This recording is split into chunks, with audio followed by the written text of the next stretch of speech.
Hey guys, tonight we're diving deep into a time when the pantry wasn't just a little bare. It was often a cavern of echoes, a testament to a nation's hunger. We're exploring why food sucked and was so incredibly scarce during the Great Depression. Imagine, for a moment, your own kitchen. The gentle hum of the refrigerator, a beacon of cold, preserved abundance. You open it, and light spills out over shelves packed with, well, probably too many things you've forgotten about if you're anything like me. Now picture that same door swinging open to reveal nothing. Maybe a single, hopeful onion, or a half-empty jar of something you're not quite sure about. That's the world we're stepping into. And let's be honest, with our modern sensibilities and reliance on next-day delivery for artisanal sourdough, you probably wouldn't survive this. I certainly wouldn't last a week without my oat milk latte. So, before you get comfortable, take a moment to like the video and subscribe, but only if you genuinely enjoy what I do here. Your support really does make a difference, and while you're at it, I'd love to see where you're all tuning in from tonight. Drop your city and current time in the comments below. It's always fascinating to see how far these stories travel. Now dim the lights, maybe turn on a fan for that soft background hum, and let's ease into tonight's journey together. You find yourself standing on the cusp, the very edge of an era. It's the late 1920s, and for many, life feels, well, it feels like it's on an upward swing. The newspapers, when you can afford one and have the time to read it, are full of talk about progress, about new inventions, about a stock market that only ever seems to go up. It's the age of flappers and jazz, of Henry Ford's automobiles starting to crowd the streets, and a sense that the future is a bright, gleaming thing, probably chrome-plated. This period, often dubbed the Roaring Twenties, was characterized by significant industrial growth and a surge in consumerism, at least for a visible segment of the population. You see it in the advertisements, the glossy portrayals of families with newfangled iceboxes, stocked with all sorts of wonders. Imagine the Sunday dinner table in a reasonably comfortable household. Perhaps there's a roasted chicken glistening and fragrant, potatoes mashed with a generous dollop of butter, maybe a bright green vegetable if you're lucky, and a pie cooling on the windowsill, its scent mingling with the smell of polish from the freshly cleaned dining table. The pantry, if you were to peek inside, isn't overflowing like a prepper's bunker, but it's comfortably stocked. Tins of peaches, sacks of flour and sugar, perhaps some home-canned goods from the summer's bounty. There's a rhythm to it, a comforting predictability. You work, you earn, you buy food, you eat. It's a simple equation that feels as solid as the foundations of your own home. Of course, even in these supposedly golden times, not everyone was living this dream. Rural communities, especially farmers, were already feeling a pinch long before the cities did. Prices for their crops had been less than stellar for years, but the overall vibe, the general narrative being spun, was one of prosperity, of an ever-expanding pie with enough slices for everyone. Eventually, you might hear your parents or grandparents talking about the good old days before the Great War, but these days? These felt like the new good days. There was an optimism, a kind of jaunty confidence that permeated the air, as thick and sweet as the cheap perfume worn by the young women kicking up their heels to the Charleston. Perhaps a bit too much confidence, like someone wearing a brand new suit that's just a little too tight across the shoulders. Looks good, but one wrong move and the seams might just give. A quirky little culinary trend gaining traction around this time, a sign of modernity and perhaps a touch of whimsy, was the Jell-O salad. Not just sweet fruity Jell-O, mind you, but elaborate moulded creations often involving, well, questionable additions. Think lime Jell-O with shredded cabbage and pineapple, or even more daring concoctions involving tuna, olives or marshmallows, all suspended in that jiggly translucent medium. It was seen as sophisticated, a testament to the wonders of modern food processing. Little did anyone know that soon, the thought of any food, let alone such peculiar novelties, would become a consuming obsession for entirely different reasons. Then, the whispers start. Soft at first, like dry leaves skittering across a distant pavement. Talk of market corrections, of temporary downturns. You hear it from the man selling newspapers on the corner, his usual cheerful patter now tinged with a note of something you can't quite place. Worry, perhaps. The headlines are a bit starker. Words like panic and crash begin to appear, initially in the financial pages, which you might usually skip, but now they seem to bleed onto the front page, impossible to ignore. You're at the local grocer's, perhaps, deciding between two brands of coffee. when you notice the prices. Just a penny or two higher on some items, maybe. Or perhaps the butcher, usually so jovial, seems a bit more reserved. He's not pushing the more expensive cuts today. He's just weighing your modest purchase of stewing beef with a quiet efficiency that feels different. The air, once buzzing with that jaunty optimism, now holds a static charge of uncertainty. Historians still argue whether the agricultural sector's struggles throughout the 1920s were a clear warning sign ignored by the titans of industry and finance, or simply a contained issue an otherwise booming economy was expected to absorb. Were the cracks already there, hidden beneath a veneer of glittering prosperity, or did the structure just suddenly, catastrophically, fail?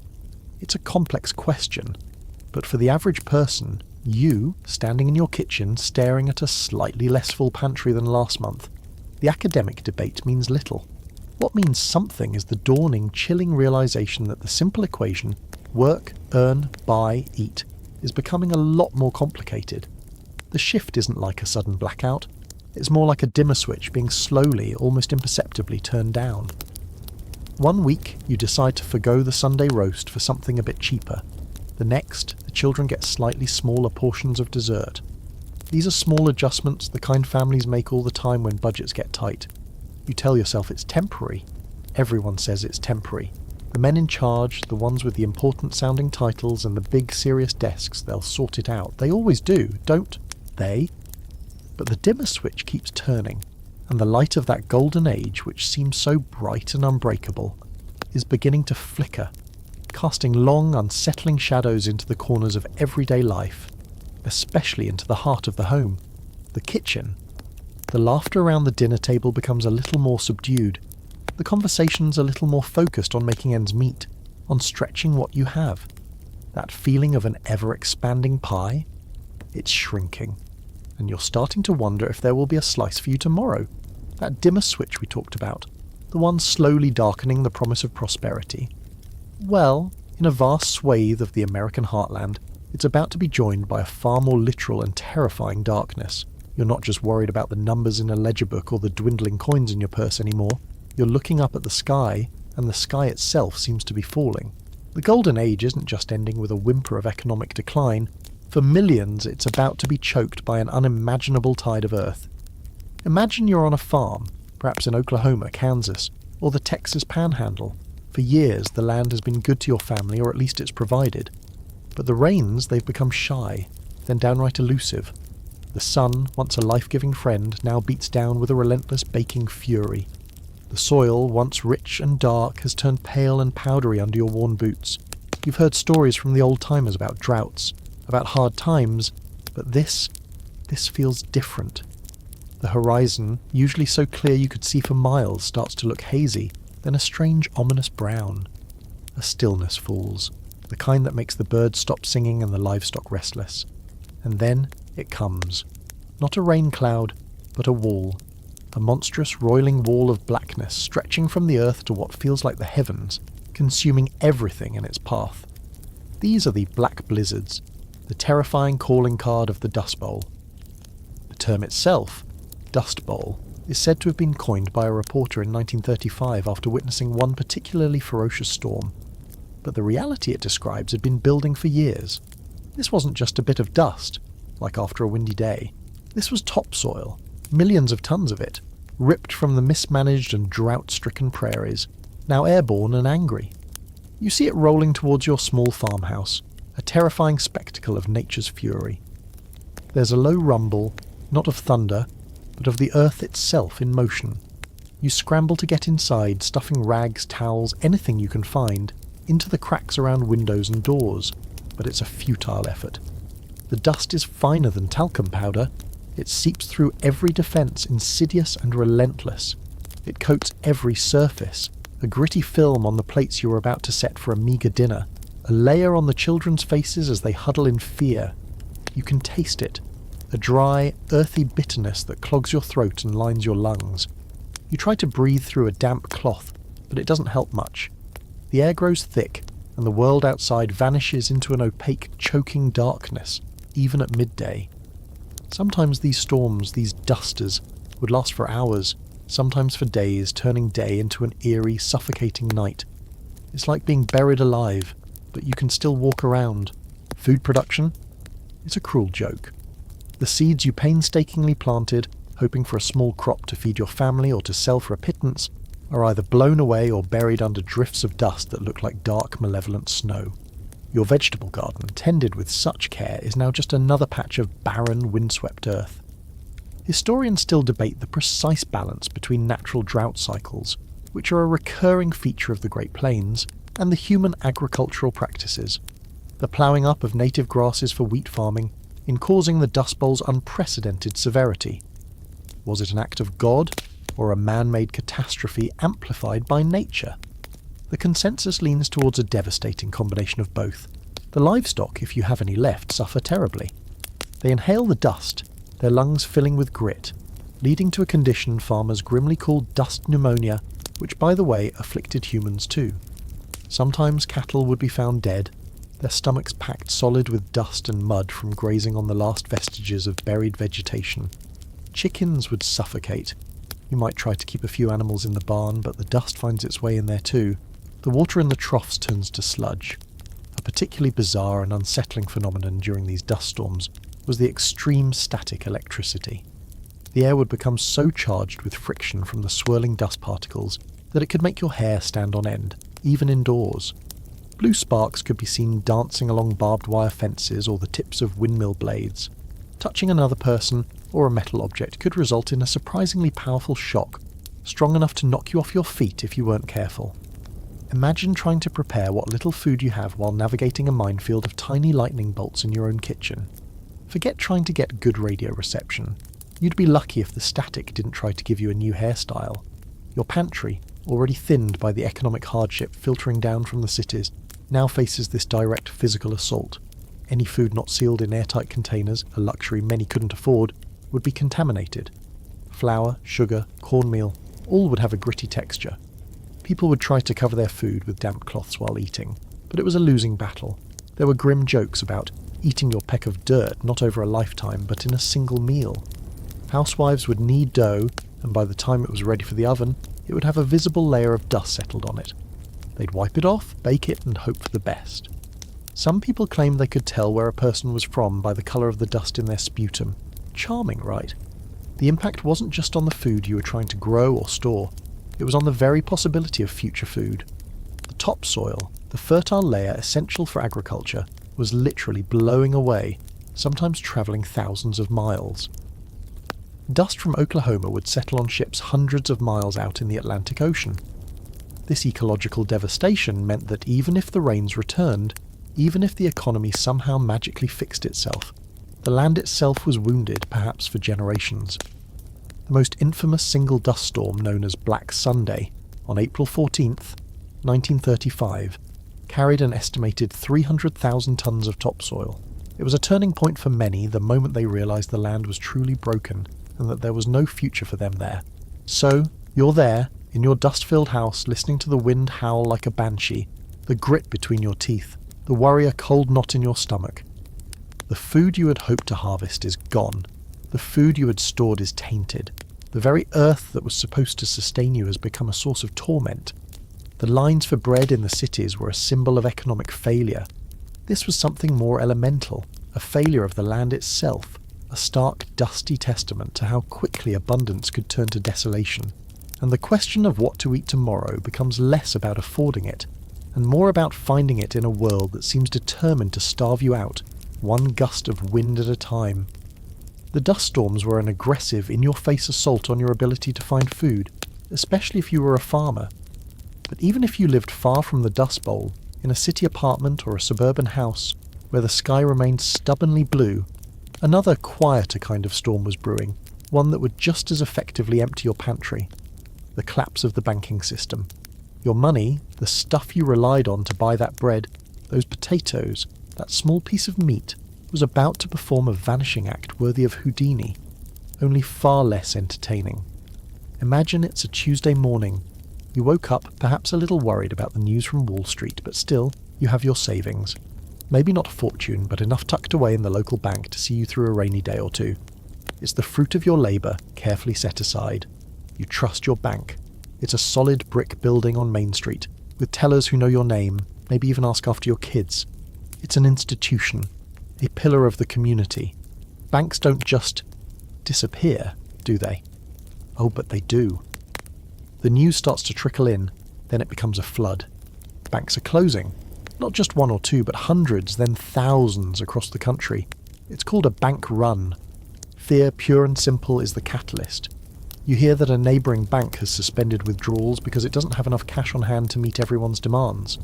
Suddenly your own bank, that solid pillar, looks a little less solid.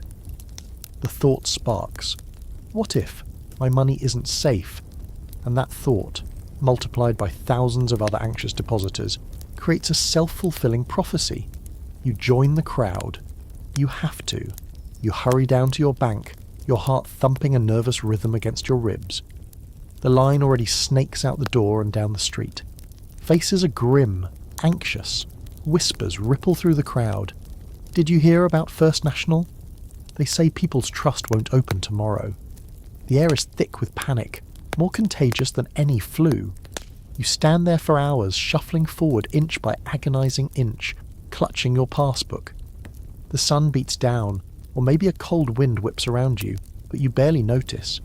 All your focus is on that door, on the hope that when you finally reach the teller, your money will still be there. Sometimes you'd make it. You'd withdraw your funds, feeling a wave of relief, even as you wondered where to keep it safe now. Under the mattress, buried in a coffee can in the backyard. These were common, if not entirely secure, alternatives, but often by the time you reached the front of the line, or even before, a notice would be posted on the door. Temporarily closed. Temporarily, but everyone knew what it often meant. It meant your money was gone. Poof. Vanished into the complex, opaque world of finance that had suddenly, spectacularly imploded. The stark historical fact is that between 1930 and 1933, over 9,000 banks in the United States failed. This wasn't just a Wall Street problem. This was a Main Street catastrophe. Your savings, whether it was a few dollars or a few thousand, simply ceased to exist in any accessible form. There was no Federal Deposit Insurance Corporation, FDIC, back then to guarantee your deposits. That crucial safety net wouldn't be established until 1933. So, if your bank went under, your money went with it. Imagine the feeling. The work, the thrift, the careful planning for the future, all wiped out overnight, not by a natural disaster, but by a failure of a system you were taught to trust. This had an immediate and devastating impact on people's ability to buy food. The grocery money you had in your account for the week, gone. The small nest egg you were relying on to supplement your dwindling wages, vanished. Even if food was available in the stores, and its availability was becoming increasingly precarious for other reasons we'll explore, you now had no means to purchase it. Your purchasing power evaporated. You might have a job for now, but your past savings, the buffer against hard times, had been snatched away. A quirky and rather desperate practice that emerged in some communities was the use of local scrip or makeshift currencies. When official money became incredibly scarce due to bank failures and hoarding, some towns or even local businesses would issue their own temporary paper money, often made of wood, leather, or even cardboard. Clamshells were famously used as currency in Pismo Beach, California, for a short time. This emergency money was usually only good for local transactions, a sort of IOU system born of necessity. It highlights the complete breakdown of the normal financial system, forcing people to get very creative just to facilitate basic trade, like buying a loaf of bread or a quart of milk. You might have been paid in wooden nickels, and not in the metaphorical sense. Historians still argue whether the Federal Reserve's monetary policies in the early years of the Depression significantly exacerbated the banking crisis. Some contend that by contracting the money supply when it should have been expanding it to help struggling banks, the Fed inadvertently deepened and prolonged the agony. Others argue that the structural weaknesses within the banking system itself, with its thousands of small, undercapitalized banks, made a wave of failures almost inevitable once the economic downturn began in earnest. Did the pilots of the financial system steer us into the storm, or did the ship simply fall apart due to poor construction? The debate continues, but for you, standing outside the closed bank, it's all academic. Your stomach is rumbling and your wallet is empty. The psychological impact of seeing your money disappear was profound. It wasn't just the loss of purchasing power, it was a loss of security, of trust, of a sense of order in the world. If the banks couldn't be trusted, what could? This erosion of faith had far-reaching consequences, making people even more fearful, more inclined to hoard what little they had, further constricting the flow of money and credit that economies rely on. So, you trudge home from the closed bank, your passbook now a useless booklet. The pantry, which might have seemed reasonably stocked yesterday, now looks terrifyingly finite. Each can, each bag of flour, represents a meal that cannot be easily replaced. The link between money and food is elemental, and when the money vanishes, the spectre of hunger, once a distant thought for many, now sits right down at your kitchen table, an unwelcome and persistent guest. The dust storms were stealing the future of food from the land. The bank failures were stealing the present, snatching the food right out of your hand before you could even get it to your mouth. The struggle to eat wasn't just about finding a job or growing a crop. It was now also about a fundamental breakdown in the very means of exchange. The money in your bank account might have pulled a disappearing act worthy of a Vegas magic show, but another equally critical pillar of your ability to put food on the table was also crumbling. Your job. Or if you were still lucky enough to have one, your wages. The connection is painfully simple. No job or a drastically reduced paycheck means no money. And as we've just seen, no money means a direct, unavoidable impact on what and if you eat. The Roaring Twenties might have hummed with the sound of industry, but the 1930s echoed with a deafening silence from closed factories and empty workshops. Imagine you're a factory worker, perhaps in a steel mill in Pittsburgh, an auto plant in Detroit, or a textile mill in North Carolina. For years your work has been hard, often grueling, but it's been steady. The shift whistle was a daily call, the clang and roar of machinery the soundtrack to your life.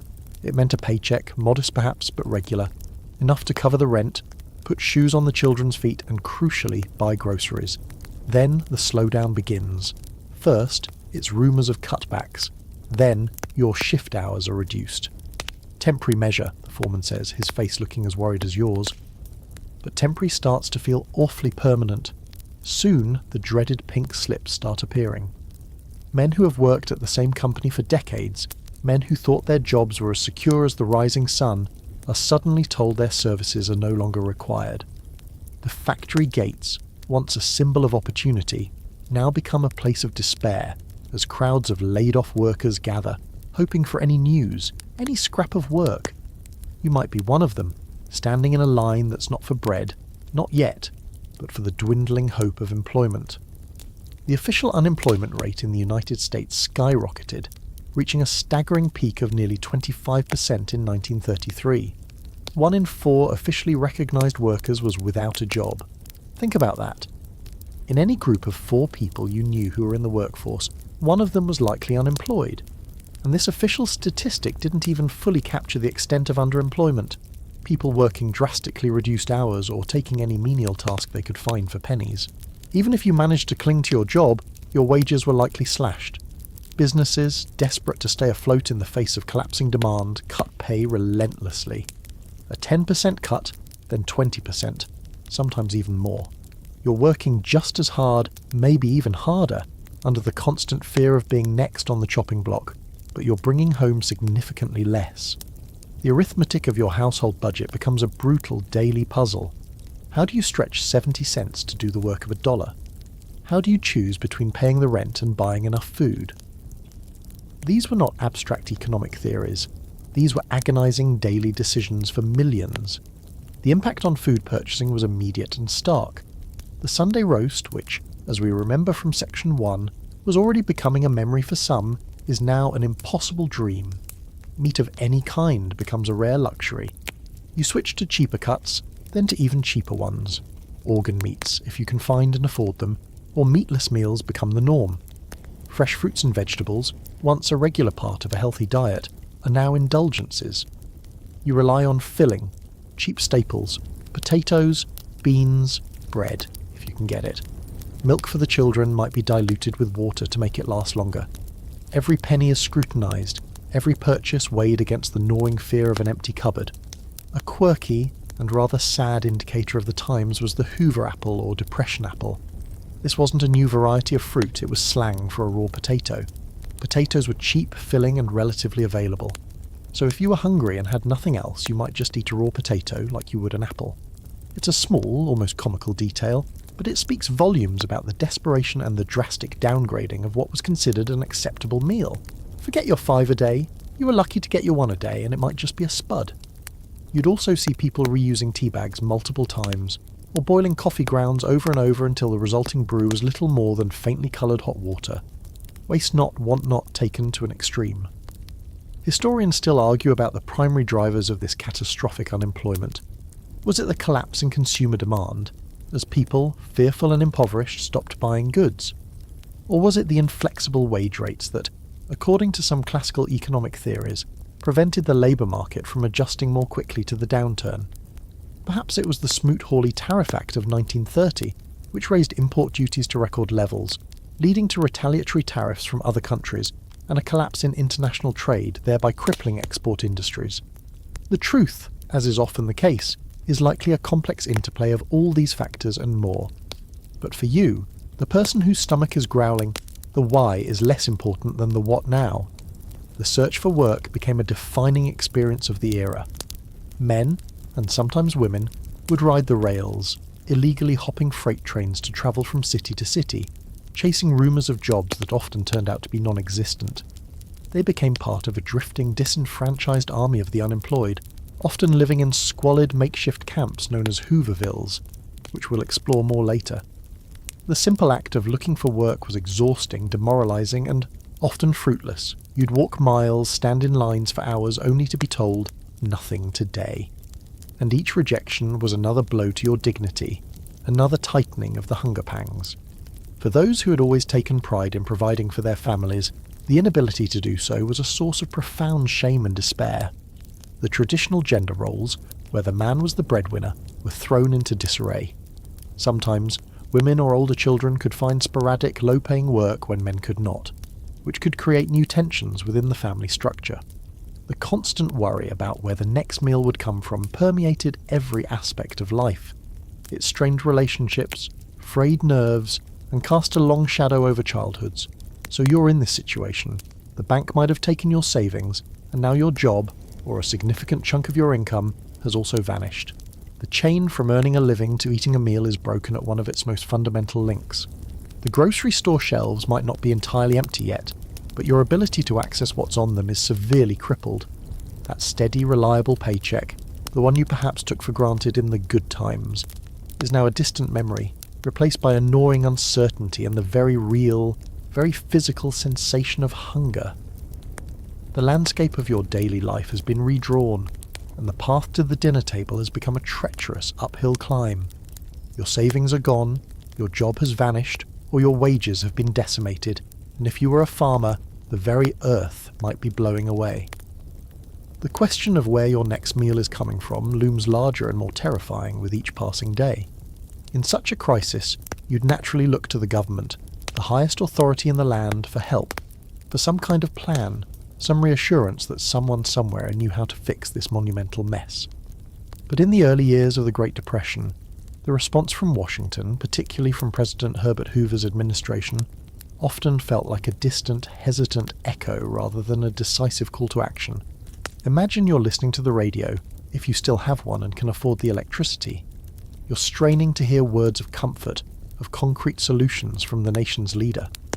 Instead, what you often hear are pronouncements about the fundamental soundness of the economy, assurances that prosperity is just around the corner, and a strong emphasis on rugged individualism and local responsibility.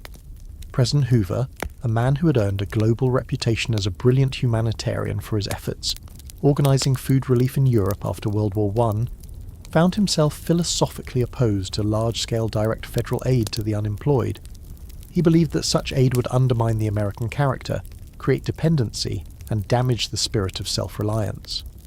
A mainstream historical fact is that Hoover's administration did initiate some public works projects, like the Hoover Dam, then called Boulder Dam, and established the Reconstruction Finance Corporation, RFC, in 1932 to provide loans to banks, railroads, and large businesses, hoping the benefits would trickle down to the average citizen.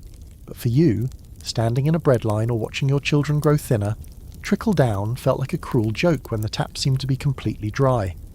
The idea of rugged individualism sounded hollow when you were doing everything humanly possible to find work, to feed your family, and still failing. You weren't looking for a handout necessarily, you were looking for a lifeline. You were looking for recognition that the crisis was too vast, too overwhelming for individuals, local charities, or even state governments to handle alone. The prevailing economic orthodoxy of the time, for many in power, was that depressions were a natural part of the business cycle. They would eventually correct themselves. The government's role was primarily to balance the budget and maintain a sound currency, not to engage in massive social welfare programs. This wasn't necessarily born of malice, but of a deeply ingrained set of beliefs about the proper role and limits of government. Unfortunately, this was not a typical downturn. It was an economic cataclysm unlike anything the nation had ever experienced. And the old rulebook didn't seem to apply. One of the more controversial actions, or perhaps inactions that historians still argue about, is Hoover's reluctance to embrace federal unemployment relief. While he did eventually approve some federal loans to states for relief purposes, these were often viewed as too little, too late, and tangled in red tape. Critics argued that his ideological commitment to limited government prevented him from taking the swift, decisive, and large-scale action that the crisis demanded. Defenders might say he was acting prudently, trying to avoid setting dangerous precedents of federal overreach, and that the scale of the depression was simply unprecedented and caught everyone off guard.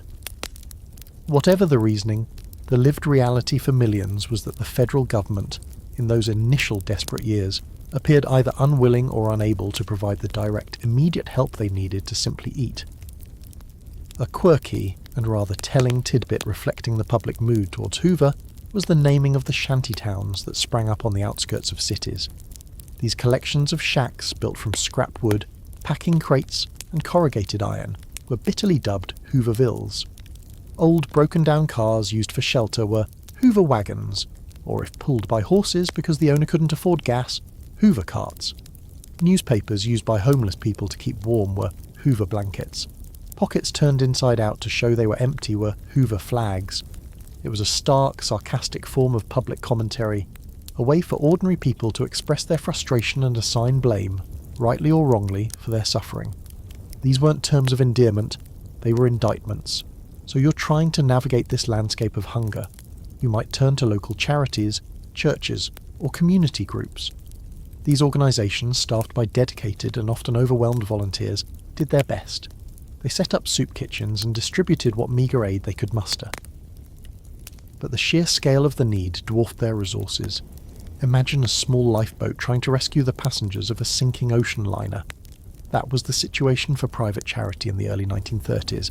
They were simply swamped. The official government line often seemed to downplay the severity of the hunger. There were statements suggesting that no one was actually starving, or that reports of widespread destitution were exaggerated. This, understandably, bred resentment and a feeling of abandonment among those who were quite literally going hungry. You might read a government report full of optimistic statistics, while your own children were asking why there was no food for dinner. The disconnect was jarring and painful. It wasn't that Hoover was a callous man. His earlier humanitarian work clearly showed a capacity for compassion. But his philosophical framework, his belief in American individualism and localism, struggled to adapt to a crisis that shattered all previous notions of scale and scope. He was, in many ways, a man caught between his principles and an unfolding catastrophe that demanded a different kind of response. His attempts to rally business leaders to maintain wages and employment, based on voluntary cooperation, largely failed as the economic vortex pulled everyone down. This hesitation, this perceived inadequacy of the federal response in the early years, directly translated into more empty stomachs and more desperate families. While economic forces are complex, and no single person or policy can be blamed for the entirety of the Great Depression, the delay in robust federal intervention meant that the suffering was prolonged and deepened. The safety net, which today we largely take for granted, things like unemployment insurance, food stamps, social security, was either non-existent or in its most nascent, inadequate stages. You were, in a very real sense, on your own, or reliant on the strained capacity of your local community. And as the crisis wore on, that capacity was stretched to the breaking point. and beyond. The hope that prosperity was just around the corner began to sound less like reassurance and more like a cruel delusion, especially when your most pressing concern was finding enough food to make it through the day. The government's initial hesitation and the inadequacy of local relief efforts meant that for countless people, the grim reality of hunger became an unavoidable daily companion. And one of the most potent, enduring symbols of this widespread desperation, an image seared into the collective memory of the Great Depression, was the breadline. It wasn't just a line, it was a public declaration of need, a stark visual testament to the fact that the richest country on earth was failing to feed its own people. Imagine the scene. It's a chilly morning in a big city, maybe New York, Chicago or Philadelphia. The wind whips scraps of paper down the grimy street, and there, stretching for blocks, sometimes around corners and out of sight, is a line of people. Men mostly in threadbare coats, their faces etched with a mixture of weariness, shame, and a kind of stoic resignation. Some wear hats, pulled down low, as if to hide from the gaze of passers-by, though many of those passers-by are likely in similar straits. Women are there too, sometimes with children clutching their skirts, their eyes wide and questioning. You stand among them, your stomach hollow, the cold seeping into your bones. The wait can be hours long, often for a single loaf of bread, perhaps a cup of thin soup or a meagre handout of potatoes. These lines formed outside bakeries that might be giving away day-old bread, or more commonly, outside missions, churches, or emergency relief stations set up by charities or municipal authorities. The bread itself was often nothing special. Plain, sometimes stale, but it was something. It was sustenance. It was the difference between an empty belly and a partially filled one. The act of waiting, of standing for hours in all kinds of weather, often with no guarantee that the food wouldn't run out before you reached the front, was a profoundly demoralizing experience. Think about the social aspect. These were people who, just a few years or even months earlier, had been employed, self-sufficient, proud. Now they were reduced to waiting in line for a handout. There was a deep sense of shame for many, a feeling of having failed, even though the circumstances were largely beyond their individual control. The breadline was a great leveller. It brought together people from different walks of life, former white-collar workers standing shoulder to shoulder with labourers, all united by the common denominator of hunger. Yet, despite the shared hardship, there was often a quiet dignity, a sense of order. People waited their turn, patiently, grimly. There were rarely riots or disturbances in these lines. The energy was more one of exhaustion and quiet desperation. A well-known historical fact is that the notorious gangster Al Capone, of all people, opened one of the first soup kitchens in Chicago in 1930. Capone's kitchen served 3 free meals a day to the unemployed, while his motives were undoubtedly complex, part public relations, part genuine charity, part perhaps a way to maintain social order in his sphere of influence. It highlighted the stark reality that private citizens, even those operating outside the law, were stepping in to fill a void left by overwhelmed official channels. It's a strange irony. A man responsible for so much violence and crime, also ladling out soup to the hungry. His kitchen reportedly served thousands of meals daily. The bread itself, the prize at the end of this long, weary wait, was often the focus of intense anxiety. Would it be enough? Would it be fresh? Could you get an extra piece for your children? Stories abound of men breaking down in tears when they were told the bread had run out just as they reached the front of the line, or the quiet triumph of securing that loaf, wrapping it carefully, and hurrying home with it, a temporary reprieve from the gnawing hunger. The food itself, a simple staple, became imbued with an almost sacred quality. A quirky and rather poignant detail you might observe in some breadlines was the effort people made to maintain appearances, even in dire circumstances. Men might still wear a tie, even if it was frayed and their shirt collar was dirty. Shoes would be shined if they had any polish left. It was a small act of defiance against the crushing poverty, an attempt to hold on to a shred of their former dignity, a reminder that they were more than just the unemployed or the hungry. It speaks to the human need for self-respect, even when facing abject deprivation. Historians still argue about the true extent of starvation during the Great Depression. While documented cases of death directly attributed to starvation were relatively rare in official statistics, often, The cause of death would be listed as a disease exacerbated by malnutrition like pneumonia or tuberculosis. There's little doubt that severe chronic hunger and malnutrition were widespread. The breadlines were the visible tip of an iceberg of suffering. For every person in that line, there were likely others at home too sick, too old, too young, or too ashamed to join them. Were people literally starving to death in the streets in large numbers? Probably not in the way one might imagine from famines in other parts of the world. But were people suffering from debilitating hunger, a lack of essential nutrients that made them vulnerable to disease and shortened their lives? Absolutely. The experience of the breadline also fostered a strange kind of camaraderie amongst some. Strangers, thrown together by circumstance, might share stories, offer a word of encouragement, or simply stand in silent solidarity. There was a shared understanding of their plight, a common enemy in hunger and economic collapse, but it could also breed resentment, especially if someone was perceived as trying to jump the line or take more than their fair share. The desperation was a powerful force, capable of bringing out both the best and the worst in people. So you stand there, shuffling forward, the aroma of baking bread, if you're near a bakery, both a torment and a promise. The breadline wasn't just a place to get food, it was a social phenomenon, a daily ritual of hardship for millions. It was a place where the abstract economic statistics became heartbreakingly human. It was the face of hunger, etched onto the anxious faces of your neighbours, your friends, and perhaps your own reflection in a shop window as you waited and waited for that precious, life-sustaining loaf. The government's initial hesitancy we discussed earlier, this is where it hit the pavement, literally. This was the human cost of inaction, measured in hours of waiting and grams of bread.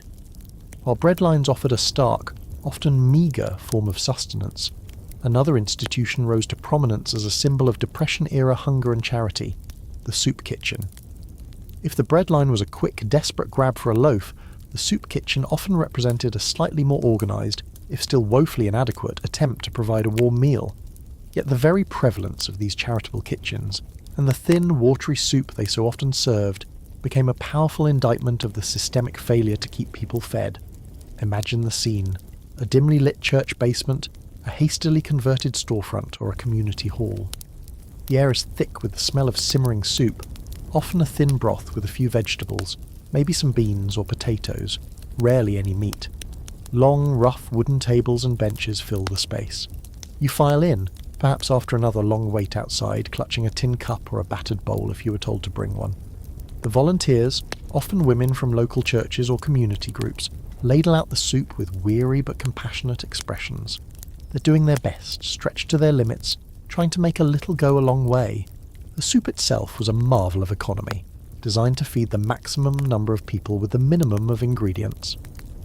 Recipes for depression soup often involved boiling bones for hours to extract every last bit of flavour and nutrition. If you were lucky enough to have bones, then adding whatever cheap vegetables were available: onions, carrots, cabbage, potatoes. Sometimes the only meat was a bit of salt pork or bacon grease for flavouring. It was, by necessity, often bland and watery. The phrase thin soup became a common descriptor, a metaphor for the inadequate charity that, while well-intentioned, could barely keep the wolf of starvation from the door. One fairly mainstream historical fact is the sheer number of these operations. By the early 1930s, almost every city and many larger towns had multiple soup kitchens, run by a patchwork of organisations: the Salvation Army, religious denominations, local relief committees, and, as we mentioned, even figures like Al Capone. In New York City alone, by 1931, there were estimated to be over 80 soup kitchens, serving tens of thousands of meals daily. This wasn't a fringe activity. It was a widespread, essential part of the survival network for a huge segment of the population. You sit at the rough table, shoulder to shoulder with other hungry souls. The clatter of spoons against tin bowls is the loudest sound, punctuated by coughs and quiet murmurs. There's not much conversation. Eating is a serious business when you're truly hungry. You savour every spoonful, no matter how thin the broth, because you don't know where your next meal, or even if your next meal, is coming from. The warmth of the soup, at least, is comforting, especially on a cold day. It's a temporary reprieve, a moment of relative solace in a day filled with uncertainty and hardship. A rather quirky, and perhaps apocryphal, fringe tidbit that circulated was the idea of stone soup. The folk tale, which existed long before the Depression but gained renewed currency, tells of clever travellers who convince villagers to contribute ingredients to a pot of soup, supposedly started with just a stone and water. Each villager adds a little something, a carrot, a potato, an onion, until a hearty stew is created. While not a literal practice in soup kitchens, they weren't trying to trick anyone. The story resonated. It spoke to the idea of collective effort, of making something from almost nothing, which was the daily challenge for both those running the kitchens and those relying on them. It also perhaps subtly highlighted how little individual contributions often felt in the face of overwhelming need. You might only have one carrot to offer the communal pot. Historians still argue about the overall nutritional adequacy of the food provided in these soup kitchens. While they undoubtedly prevented outright starvation for many, the meals were often severely lacking in essential vitamins, minerals, and protein. A diet consisting primarily of thin soup and bread day after day could lead to malnutrition and related health problems, even if it filled your stomach temporarily. Was it better than nothing? Absolutely. Was it a sustainable solution to a national food crisis? Clearly not. It was a stopgap, a band-aid on a gaping wound. The debate often centres on whether these charitable efforts, by providing a minimal level of subsistence, inadvertently allowed the government to delay more comprehensive and effective relief measures. Did they let the authorities off the hook to some extent? The experience of eating in a soup kitchen, like waiting in a breadline, was often accompanied by a sense of shame and loss of dignity for people unaccustomed to charity. You were publicly acknowledging your inability to provide for yourself. Some kitchens tried to mitigate this by creating a more welcoming, less institutional atmosphere, but the underlying reality was hard to escape. You were dependent on the kindness of strangers for your daily bread, or in this case, your daily bowl of soup. There were also practical challenges. Keeping the kitchen supplied with ingredients was a constant struggle. Donations of food and money were often unpredictable. Volunteers burned out.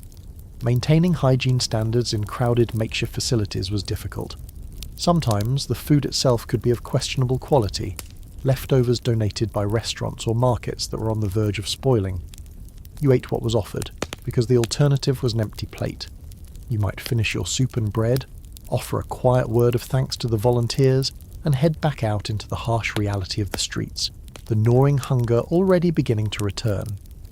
The soup kitchen was a temporary haven, but it couldn't solve the fundamental problem of your unemployment, your lost savings, or the collapsed economy. It was a symptom of the crisis, not a cure. The image of people lining up for that thin soup day after day became another powerful visual shorthand for the era, a constant reminder of how precarious life had become, and how the promise of American abundance had, for so many, been boiled down to a ladleful of watery broth. Remember that talk of fancy Jell-O salads from the Roaring Twenties? Those days felt like a distant, almost unimaginable dream as you scraped the last drop of thin vegetable soup from your bowl.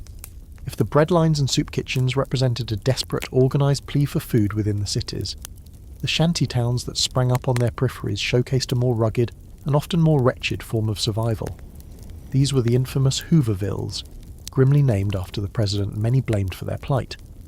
Here, in these makeshift communities of the dispossessed, scavenging for food wasn't just an occasional necessity, it was a daily, all-consuming preoccupation, a raw and visceral struggle for existence.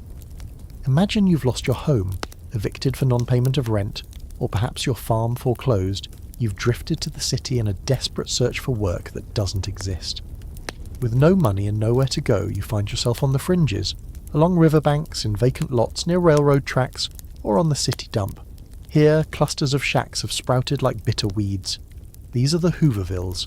Your new home, if you can call it that, is pieced together from whatever scraps you can find. Discarded lumber, packing crates, bits of tin, cardboard, old tar paper, even the bodies of derelict automobiles. There's no electricity, no running water, no sanitation. It's a landscape of extreme poverty and makeshift ingenuity. And in this landscape, finding food is the paramount concern, from the moment you wake in your cold, damp shack until you huddle down for a fitful sleep. Organised charity like soup kitchens might be miles away, or the queues too long, or you might simply be too proud or too broken to seek it out regularly. So, you scavenge. You become intimately familiar with the geography of refuse. The city dump becomes a grim sort of grocery store. You join other families, men, women, and shockingly, young children, picking through mounds of garbage, hoping to find a discarded vegetable, a piece of stale bread, a bone with some meat still clinging to it, or anything remotely edible. The competition can be fierce. The smell is overpowering. The risks of food poisoning or disease are constant. You learn to look for restaurants or markets that might be throwing out spoiled or unsaleable food at the end of the day. Sometimes, a sympathetic cook or shopkeeper might quietly set aside scraps, but more often, it's a furtive, hurried search through bins behind establishments, always wary of being chased away. You might see children, their faces smudged with dirt, their clothes ragged, darting in to grab a wilted lettuce leaf or a bruised apple before scurrying back to their shacks. It's a heartbreaking sight, the innocence of childhood lost to the grim realities of hunger. A mainstream historical fact is that some of these Hoovervilles became semi-permanent settlements, with populations in the thousands, developing their own informal social structures and economies out of sheer necessity. The largest ones, like the one in St. Louis, even had their own unofficial mayors. Beyond the dump and the bins, foraging took other forms. If your Hooverville was near a river or a lake, you might try fishing, often with crude homemade tackle. Any small creature, a pigeon, a squirrel, a rabbit, if you were incredibly lucky and far enough from the city centre, could become a desperately needed source of protein.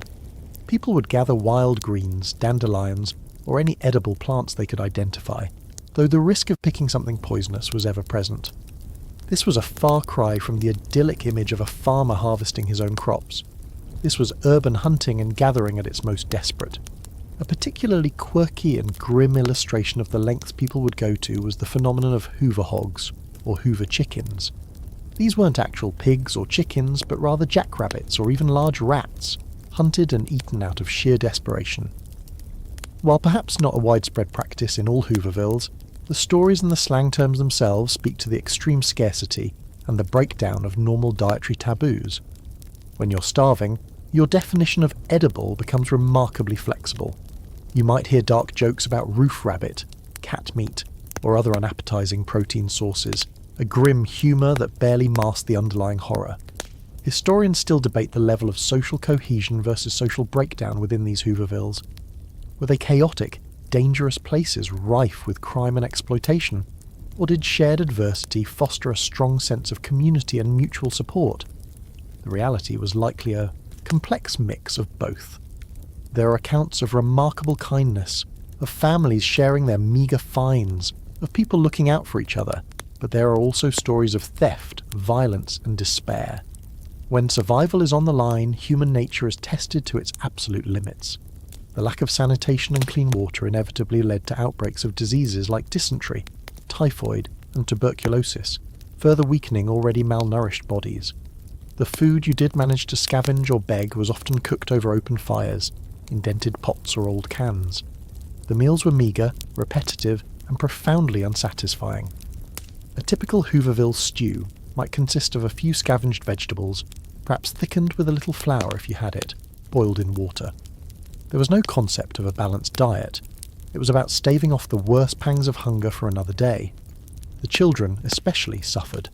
Their growth stunted, their immune systems compromised. They were the most vulnerable victims of this chronic food insecurity. The existence of Hoovervilles, these visible scars on the American landscape, was a constant, embarrassing reminder of the depth of the crisis.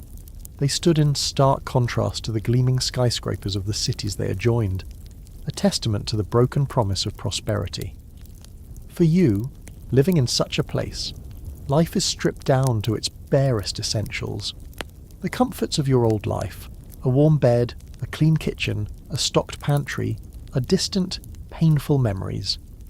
Now, your world revolves around the next search for scraps, the next meagre meal, the constant gnawing hunger that defines your days and haunts your nights. The food didn't just suck in the Hoovervilles, it was a desperate daily gamble for survival itself, played out amongst the refuse of a broken economy. While city dwellers queued in breadlines, shivered in soup kitchens, or scavenged in Hoovervilles, a different, almost surreal, kind of food tragedy was unfolding in the American countryside, particularly in areas not directly ravaged by the Dust Bowl's black blizzards. It was the farmer's paradox, a situation where, in many regions, crops were abundant, fields were fertile, and livestock was plentiful, yet millions of people, including many farmers themselves, were going hungry. Food was there, sometimes rotting in the fields or being deliberately destroyed, because the economic system that should have connected that food to empty stomachs had utterly collapsed. Imagine you're a farmer, say in the Midwest or parts of the South, not directly in the Dust Bowl but still caught in the Depression's iron grip. You've worked hard, planted your crops, tended your animals. The harvest is good, maybe a bumper crop of corn, a field full of ripe tomatoes, or hogs fattened for market. In normal times, this would be cause for celebration. But these are not normal times. You take your produce to market, or wait for the buyer to come to your farm, and the prices offered are so devastatingly low that they don't even cover your costs of production. The seed, the fertiliser, if you could afford it, the fuel for your tractor, if you hadn't already lost it to the bank. The reason for these catastrophically low prices was a massive drop in demand, both domestically and internationally. People in the cities, unemployed and penniless as we've seen, simply couldn't afford to buy food, even at rock-bottom prices. Export markets, crucial for American agriculture, had dried up due to international financial collapse and retaliatory tariffs like the Smoot-Hawley tariff we touched on earlier. So, you have this absurd situation. Mountains of food on one side, and millions of hungry mouths on the other, with a broken economic bridge between them. What do? You can't afford to transport your goods to distant markets for pennies. You can't afford to store them indefinitely, as many perishable goods will spoil. So with a heavy heart, you might be forced to make unthinkable choices. Stories from the era are replete with accounts of farmers dumping thousands of gallons of milk into ditches because the price offered by dairy processors was less than the cost of transportation. Imagine pouring out that life-giving milk while knowing children in the cities were suffering from a lack of it. Oranges were reportedly left to rot on the trees in California groves. Mountains of potatoes were sometimes doused with kerosene to make them inedible, or guarded to prevent the hungry from taking them, all in a desperate attempt by farmer cooperatives or individuals to prop up prices by reducing supply. A stark historical fact is the widespread organised destruction of agricultural products. For example, under the Agricultural Adjustment Act of 1933, part of Roosevelt's New Deal, which we'll get to, the government actually paid farmers to plough under a percentage of their planted crops and to slaughter millions of young pigs. The aim was to reduce surpluses and thereby raise prices for agricultural goods to a level that would allow farmers to survive. While economically rational from a certain perspective, if farmers went bankrupt, there'd be even less food in the long run. The sight of perfectly good food being deliberately destroyed while so many were starving was morally repugnant to many and incredibly controversial. 6 million young pigs were slaughtered in 1933 alone under this programme, with much of the meat unfortunately going to waste or being converted into inedible products like fertiliser, though some was distributed as relief. This leads to a quirky and bitter saying that gained currency among farmers: starve to death in a land of plenty. It perfectly encapsulated the cruel irony of their situation. They were surrounded by abundance, yet they couldn't make a living.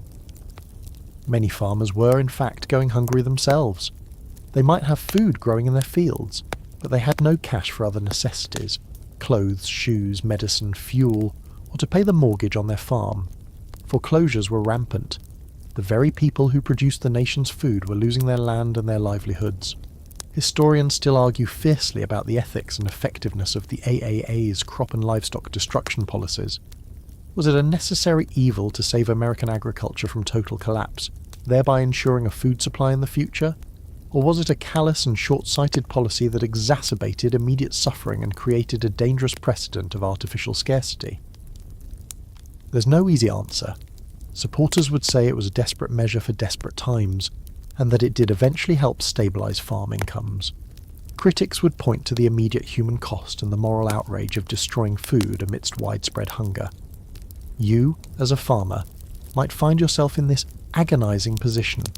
Your barn is full of corn, but you can't sell it for enough to buy your children's shoes. You have milk, but the local creamery offers you pennies per gallon. So what do you do with the surplus? You might feed it to your own livestock if you still have them and can afford to keep them. You might try to barter it locally, a bushel of apples for some sugar from the local store if the storekeeper is willing. Some farming communities organised penny auctions, where, when a neighbour's farm was being foreclosed and auctioned, community members would bid mere pennies for the land and equipment, then return it to the original owner, effectively thwarting the banks. This was a form of direct, localised resistance against the economic forces crushing them. The sight of food rotting in fields or being deliberately destroyed while people in nearby towns and cities were starving created immense bitterness and frustration. It highlighted the fundamental irrationality of an economic system that could allow such a thing to happen. It wasn't a problem of production, it was a problem of distribution and purchasing power. The food was there, the hunger was there, but the connection was broken. This paradox of want amidst plenty was one of the most baffling and infuriating aspects of the Great Depression's food crisis, and it fueled a growing anger that would soon spill over in more dramatic ways. The frustration wasn't just about your own empty stomach, it was about the sheer, maddening senselessness of it all. The sight of rotting food juxtaposed with starving families, the endless breadlines, the inadequate soup, the desperation of Hoovervilles, and the government's initially hesitant response. All these ingredients simmered together in a cauldron of public frustration. Eventually, that frustration began to boil over. Hunger, when it becomes desperate enough, can transform into a potent, unpredictable force. It can turn quiet despair into vocal outrage, and in some instances into direct physical action. The early 1930s saw a rise in food-related protests, demonstrations, and even riots, as people pushed to the brink decided they had nothing left to lose. Imagine the scene: a small town in Arkansas, or a working-class neighbourhood in a larger city like Detroit or Minneapolis. A crowd has gathered, not in a patient shuffling breadline, but in an agitated, angry throng. They might be outside a grocery store whose owner is accused of hoarding or price gouging. They might be marching on the local relief office demanding more aid or more dignified treatment. Or they might be a group of farmers, blocking a road to prevent foreclosures or to stop low-priced agricultural products from reaching the market. A desperate attempt to control the forces that were bankrupting them. These weren't centrally organised nationwide movements in the early days, but rather spontaneous flare-ups of collective anger. One of the most well-documented early instances, often cited as a turning point, occurred in England, Arkansas, in January 1931. Several hundred desperate farmers, many of them white landowners, accompanied by their black sharecroppers, a rare instance of interracial cooperation born of shared misery, marched into the town demanding food. They were hungry, their families were hungry, and they had been denied Red Cross relief supplies they believed they were entitled to. When faced with polite refusals and bureaucratic runaround from local merchants and officials, their patience snapped. They began to peacefully but firmly take food, flour, lard, coffee, sugar, from the shelves of stores, promising to pay when they could, but making it clear they would not let their families starve. Local authorities, overwhelmed and perhaps sympathetic, largely stood by. This event sent shockwaves across the country, a clear signal that people's endurance was wearing thin. You might find yourself swept up in such a crowd. Perhaps you're a mother, unable to bear the sight of your children's hungry faces any longer, or a laid-off factory worker, your pride eroded by months of unemployment and fruitless searching. The mood is tense, volatile. Speeches are made, voices are raised. There's a sense of shared grievance, a collective realization that we're all in this together, and something has to be done. The fear that normally keeps people in check, fear of arrest, fear of social disapproval, begins to recede, replaced by the more primal fear of starvation and the anger of injustice. A notable historical fact is the rise of hunger marches and organised protests by unemployed councils, often led by communists or socialists, who were quick to capitalise on the widespread discontent. These groups organised demonstrations in major cities, demanding unemployment insurance, cash relief, and public works programmes. While often met with police repression, sometimes brutally, these marches helped to publicise the extent of the suffering and put pressure on local, state, and federal governments to act. The Bonus Army March of World War I veterans on Washington, D.C. in 1932, demanding early payment of a promised bonus, while not solely about food, was deeply intertwined with the economic desperation that left many veterans and their families hungry. Their violent dispersal by the US Army under Hoover's orders further damaged his administration's image and fueled public anger. Beyond organised marches, there were more spontaneous, localised food riots. These often involved crowds, sometimes numbering in the hundreds, storming grocery stores and taking food. In Minneapolis in 1931, several such incidents occurred where crowds smashed store windows and seized groceries. Similar events were reported in other cities. These were acts of desperation, not usually of wanton looting for profit. People took necessities, bread, meat, canned goods. Often, after the initial outburst, the crowd would disperse quickly. It was a raw expression of the breaking point. A quirky and rather telling aspect of some of these food-related disturbances was the specific targeting. Sometimes, anger was directed at chain stores, which were seen by some as impersonal entities draining money from local communities, or at merchants believed to be unfairly profiting from scarcity. Other times, the protests were more about demanding action from authorities. For instance, there were milk strikes, where dairy farmers, protesting ruinously low milk prices, would try to forcibly prevent non-striking farmers from delivering their milk to processors, sometimes dumping the milk on the highways. Imagine the sight. Rivers of precious milk flowing down the road, a symbol of both desperate protest and tragic waste. Historians still argue about how close the United States came to a full-scale revolution during the depths of the Depression.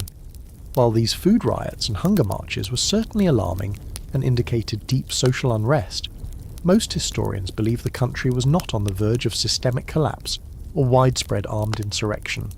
The tradition of democratic institutions, however strained, and the lack of a unified revolutionary leadership, among other factors, likely prevented things from escalating further. However, it's undeniable that the social fabric was stretched dangerously thin, and the fear of more widespread disorder was a significant factor in prompting more robust government intervention, particularly with the election of Franklin D. Roosevelt. For you, caught in this rising tide of anger, the world feels increasingly unstable. The old rules don't seem to apply. The authorities, who are supposed to maintain order and provide security, seem either overwhelmed or indifferent. Taking part in a food protest, or even just witnessing one, is a frightening and radicalizing experience. It shatters any remaining illusions about the stability of the system. You see your neighbours, ordinary, law-abiding people, driven to acts they would never have contemplated in normal times. The hunger isn't just a pain in your stomach anymore. It's a fire in your belly, a righteous anger that demands to be heard. The thin soup of charity is no longer enough. The empty promises of prosperity, just around the corner, ring hollow. What people are starting to demand is not just a handout, but fundamental change, a system that ensures the right to eat. The farmer's paradox of plenty amidst want was an absurdity. These protests were the anguished human cry against that absurdity. The simmering rage, the food riots, the desperate marches, and the sheer scale of human suffering finally created an undeniable pressure for a more decisive and comprehensive federal response. The election of Franklin D. Roosevelt in 1932 ushered in an era of unprecedented government intervention, famously known as the New Deal. While the New Deal encompassed a vast array of programs aimed at relief, recovery and reform, one of its earliest and most impactful initiatives directly addressed the crisis in food and agriculture. The Agricultural Adjustment Act, AAA, passed in May 1933. The question on everyone's mind, especially if your stomach was rumbling, was, would this New Deal bring new hope for a reliable food supply? Imagine the shift in mood.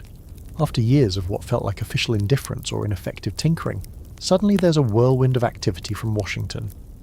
Roosevelt's voice on the radio in his fireside chats is calm, reassuring, and crucially, sounds like he gets it. He's acknowledging the suffering and promising action. For many, this alone is a source of immense relief.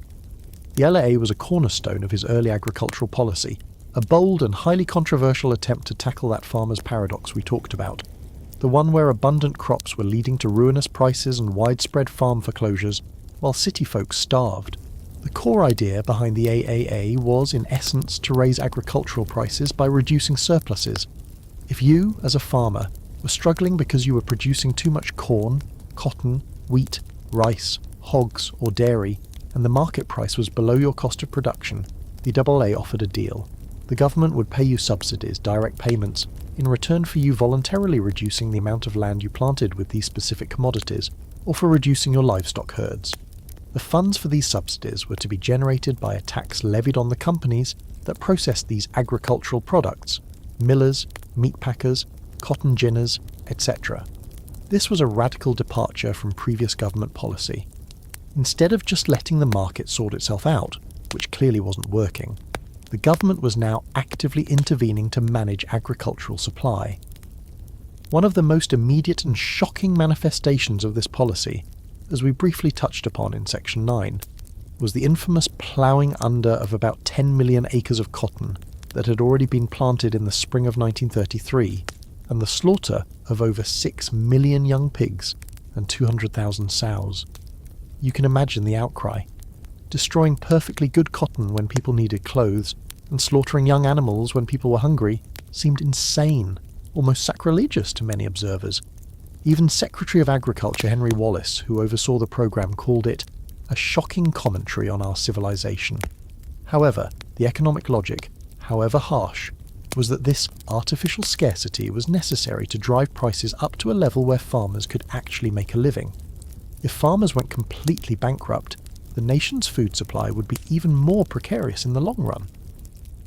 The historical fact is that for many farmers who participated, the AAA did bring some desperately needed relief. Farm incomes began to rise, and the rate of farm foreclosures slowed. For you, if you were a farmer growing one of these designated crops, that government check might have been the difference between losing your farm and holding on, between utter destitution and a fragile chance at recovery. But what about the food itself? Did this make food more or less accessible to the hungry in the cities? This is where things get complicated. In the short term, by reducing supply, the Desperation arguably contributed to slightly higher food prices for consumers, which wasn't great news if you were unemployed and penniless. However, the New Deal also included other programs aimed at direct relief. The Federal Emergency Relief Administration, FERM, also established in 1933, provided funds to states for direct cash relief and work relief, which helped people buy food. More directly, some of the agricultural products acquired by the government through railway programs, like some of that slaughtered pork, after the initial outcry led to better processing and distribution efforts, were distributed to the needy through relief channels. The Federal Surplus Relief Corporation, FSRC, was created later in 1933 specifically to purchase surplus agricultural commodities and distribute them to families on relief. So, you might actually receive a can of government beef or a bag of government flour, a direct result of these agricultural policies. A quirky and perhaps lesser-known aspect of the AA's impact was on sharecroppers and tenant farmers, particularly African Americans in the South. While the LLA aimed to help landowners, the benefits didn't always trickle down fairly to those who worked the land but didn't own it. Landowners receiving payments for taking land out of production sometimes evicted their tenants or sharecroppers as they needed fewer labourers. Or they might keep the subsidy payments for themselves rather than sharing them appropriately. This led to increased hardship for some of the most vulnerable agricultural workers and was a significant flaw in the programme's implementation. There were even plough-up riots in some areas where tenants tried to resist being removed from land taken out of cultivation.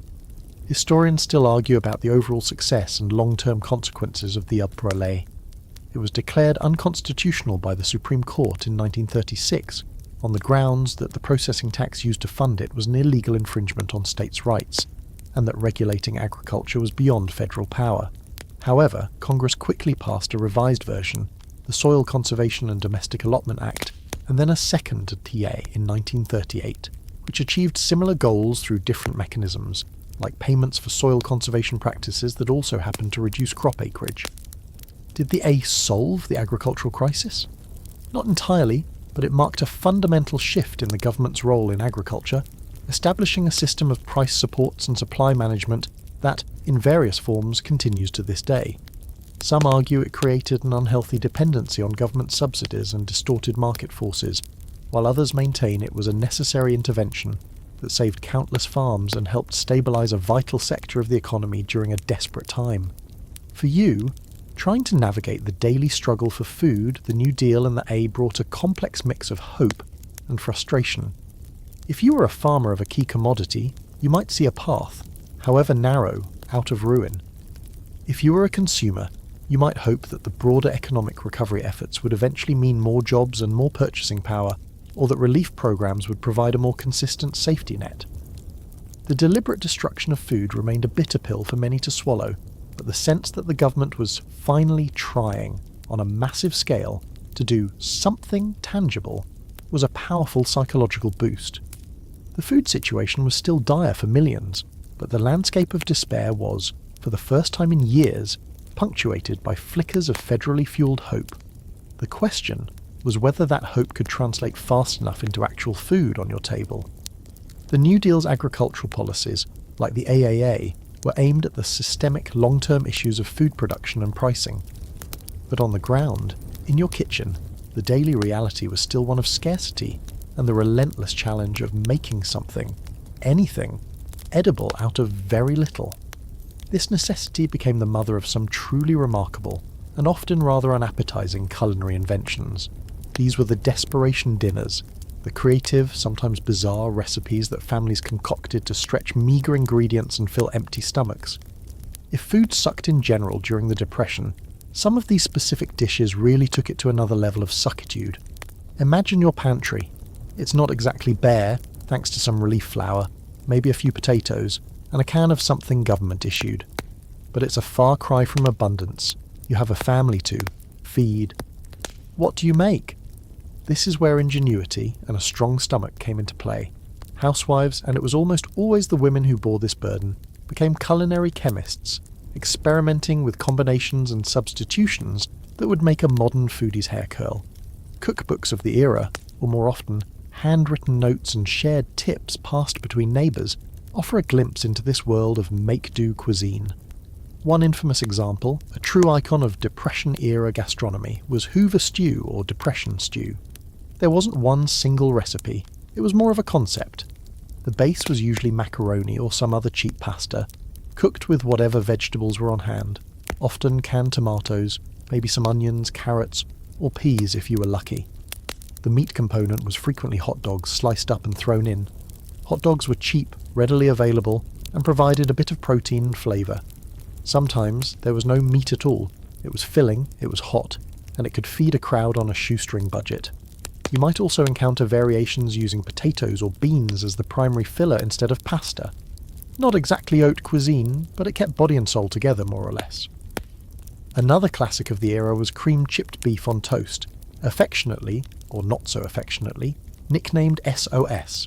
by soldiers, which stands for, well, let's just say stew on a shingle, or same old stuff for PG-13 purposes. Dried beef, which was salty and shelf-stable, was rehydrated and then cooked in a simple white sauce made from flour, milk, or even water with a little evaporated milk, and butter or margarine if you had it. This concoction was then ladled over slices of toasted bread. It was cheap, salty, and surprisingly enduring. Versions of it still appear on some diner menus today, a strange culinary fossil from harder times. A key historical fact regarding Depression-era cooking was the heavy reliance on extenders and fillers. Bread was, of course, a primary staple. Meat, when available, was stretched with breadcrumbs, crackers, oatmeal or rice, in dishes like meatloaf, which often contained very little actual meat, or casseroles. Vegetables were used to bulk out main courses. Nothing was wasted. Bacon grease was saved for cooking and flavouring. Stale bread was turned into bread pudding, often made with water instead of milk, or bread crumbs. Potato peelings might even be fried up if they were clean enough. It was a constant battle to make a little seem like a lot. One particularly quirky, and frankly rather grim, category of Desperation dinners involved Jell-O. Yes, that wobbly wonder from the 1920s made a comeback, but in far more utilitarian forms. Remember those congealed salads? During the Depression, they became less about novelty and more about stretching scarce ingredients. Perfection salad might sound appealing, but it often involved lemon or lime Jell-O mixed with shredded cabbage, carrots, celery, pimento, and sometimes olives or even vinegar. There were also Jell-O concoctions that incorporated leftover cooked meat or fish, creating savoury aspects that are, to modern palates, often deeply unappealing. The logic was that Jell-O was cheap, it could suspend and extend other more expensive ingredients, and it looked like you were making an effort, even if the result was questionable. One popular one was mock apple pie, where the apples were actually Ritz crackers soaked in lemon juice and syrup, then baked in a pie crust. Resourceful? Yes. Delicious? Debatable. Historians still argue about the overall nutritional impact of these Depression-era diets. While people were incredibly resourceful in finding ways to fill their stomachs, the meals were often very high in carbohydrates, from bread, potatoes, pasta, and low in essential vitamins, minerals, and good quality protein. Fresh fruits and vegetables were luxuries for many. This led to widespread malnutrition, even if outright starvation was staved off. Conditions like rickets, from vitamin D deficiency, pellagra, from niacin deficiency, especially in the south where diets were heavily corn-based, and anemia were common. So while these desperation dinners were a testament to human resilience and ingenuity, they also tell a story of hidden hunger and its long-term health consequences, which we'll explore more later. You, in your 1930s kitchen, become an expert at this kind of culinary improvisation. You learn to make mock versions of favourite dishes. Mock chicken legs might be made from ground pork or veal mixed with rice, moulded onto skewers, and fried. Mock sausage could be concocted from lentils and breadcrumbs. You learn all the tricks for making stale bread palatable, for turning scraps into something resembling a meal. Your recipe collection, if you have one, is probably full of dishes with names like poor man's potato soup, economical stew, or thrifty casserole. There was even a trend for mystery dishes, sometimes served at community potlucks, if anyone had anything to contribute. One such dish, sometimes called surprise loaf, involved layers of various leftovers, often unidentifiable, baked together. Eating it was a culinary gamble. The humour surrounding these dishes was often a coping mechanism. People joked about their strange meals because otherwise they might have cried. These desperation dinners weren't just about physical sustenance. They were also about maintaining a semblance of normalcy, of family ritual, in a world that felt increasingly abnormal and chaotic. The act of preparing a meal, however humble, and sitting down to eat it together was a small but important way to preserve family cohesion and dignity. But there's no romanticising it. These were often grim, unappetising meals born of extreme hardship. The creativity was admirable, but the circumstances that demanded it were tragic. That Hoover Stew, bubbling away on your stove, was a daily reminder of how far your standard of living had fallen, and how much food, real, satisfying food, truly sucked during the Great Depression. The desperation dinners we just talked about were a testament to ingenuity, but they were often built upon a foundation of very basic, often monotonous ingredients. The real art form for many households during the Great Depression wasn't just inventing new dishes, but mastering the art of stretching the absolute tiniest scraps of food to their utmost limit. It was about fillers, extenders, and a kind of culinary alchemy that aimed to turn scarcity into something that could, at least temporarily, appease a hungry belly. Every crumb counted, every spoonful was precious. Imagine your kitchen counter. You have a small piece of leftover meat from yesterday, maybe a few spoonfuls of that S.O.S chipped beef, or the very end of a small roast. In better times, this might have been a snack for one person. Now, it needs to become part of a meal for the whole family. This is where the stretching began. That meat would be meticulously chopped or shredded, then extended with anything cheap and filling you could find. Breadcrumbs were a go-to, as we mentioned. If you had stale bread, it was never thrown out. It was dried in the oven, if you could afford the fuel, and ground into crumbs, or soaked in water or milk, if you had it, to become a panada to bulk out meat patties or loaves. Potatoes were another hero of the stretch meal. They were cheap, versatile, and filling. A small amount of meat could be lost in a large pot of potato stew or hash. Mashed potatoes could make a meagre serving of gravy seem more substantial. Even the water potatoes were boiled in might be saved as a base for soup, as it contained a little starch and people hoped some nutrients. Similarly, rice and beans, age-old staples of frugal diets, played a starring role. A handful of beans, cooked slowly for hours, could provide a protein-rich, though often incomplete base for a meal, stretched further with rice or cornmeal. Remember those Hoover apples? Raw potatoes? That's the extreme end of relying on a single cheap filler. A common practice was making gravy out of almost anything to pour over bread or potatoes, making them more palatable and giving the illusion of a richer meal. If you had little bacon grease, you could mix it with flour and water, or milk if you were flush, to make a simple grease gravy. If you had a bouillon cube, that could be turned into a thin broth. Even browned flour and water with salt and pepper could pass as a mock gravy in the direst of circumstances. The goal was to add moisture and a hint of flavour to the otherwise bland starches that formed the bulk of the diet. One rather mainstream historical fact is the rise in popularity and reliance on canned goods, especially those distributed by relief agencies. Canned tomatoes, canned corned beef, often referred to as canned willy or monkey meat, canned peas and evaporated milk became familiar items in many pantries. While not always the most nutritious or appetising, they were shelf-stable and provided a baseline of sustenance. A can of tomatoes could be stretched into a soup with water and a few onions, or poured over toast.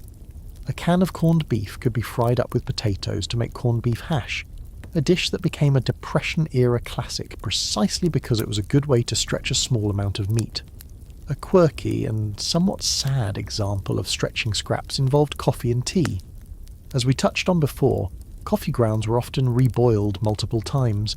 Some people would save used tea leaves, dry them out, and try to get another weak infusion from them.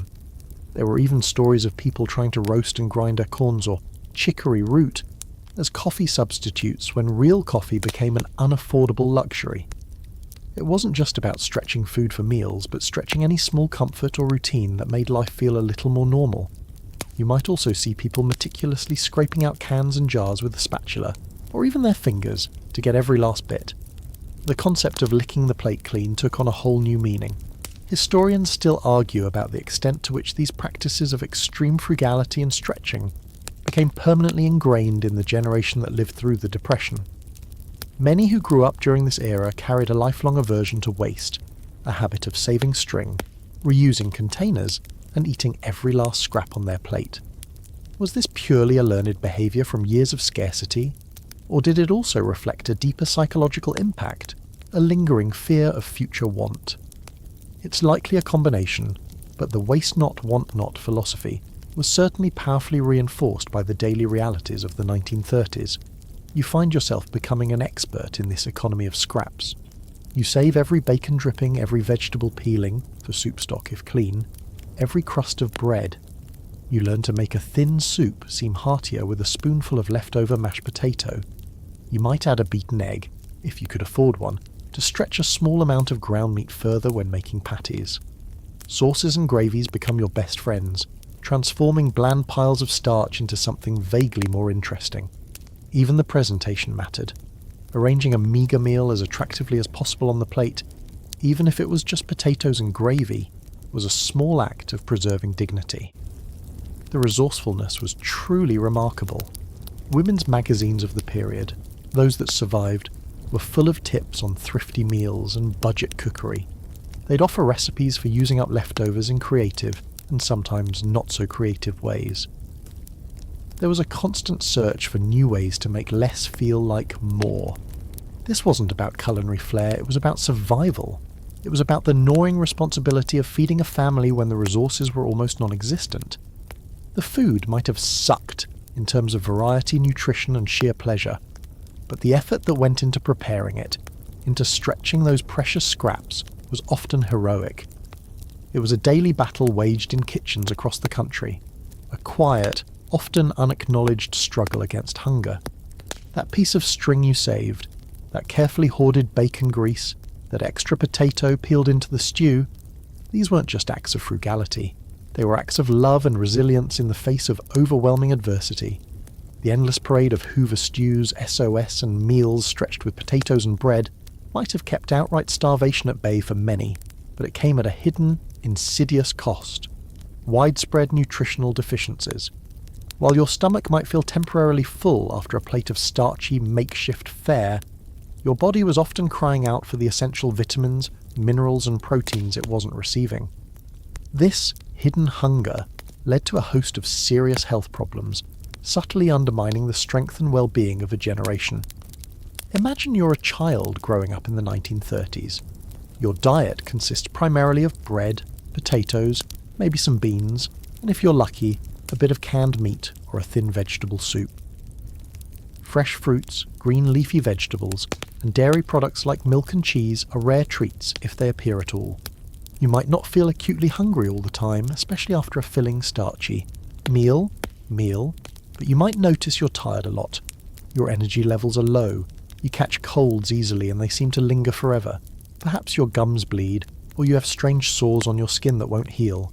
These are the quiet, creeping signs of malnutrition. One of the most significant and well-documented health problems linked to Depression-era diets was pellagra. This disease is caused by a deficiency of niacin, vitamin B3, and was particularly prevalent in the American South, where diets heavily reliant on corn, which is low in absorbable niacin, fatback and molasses were common even before the Depression and worsened during it.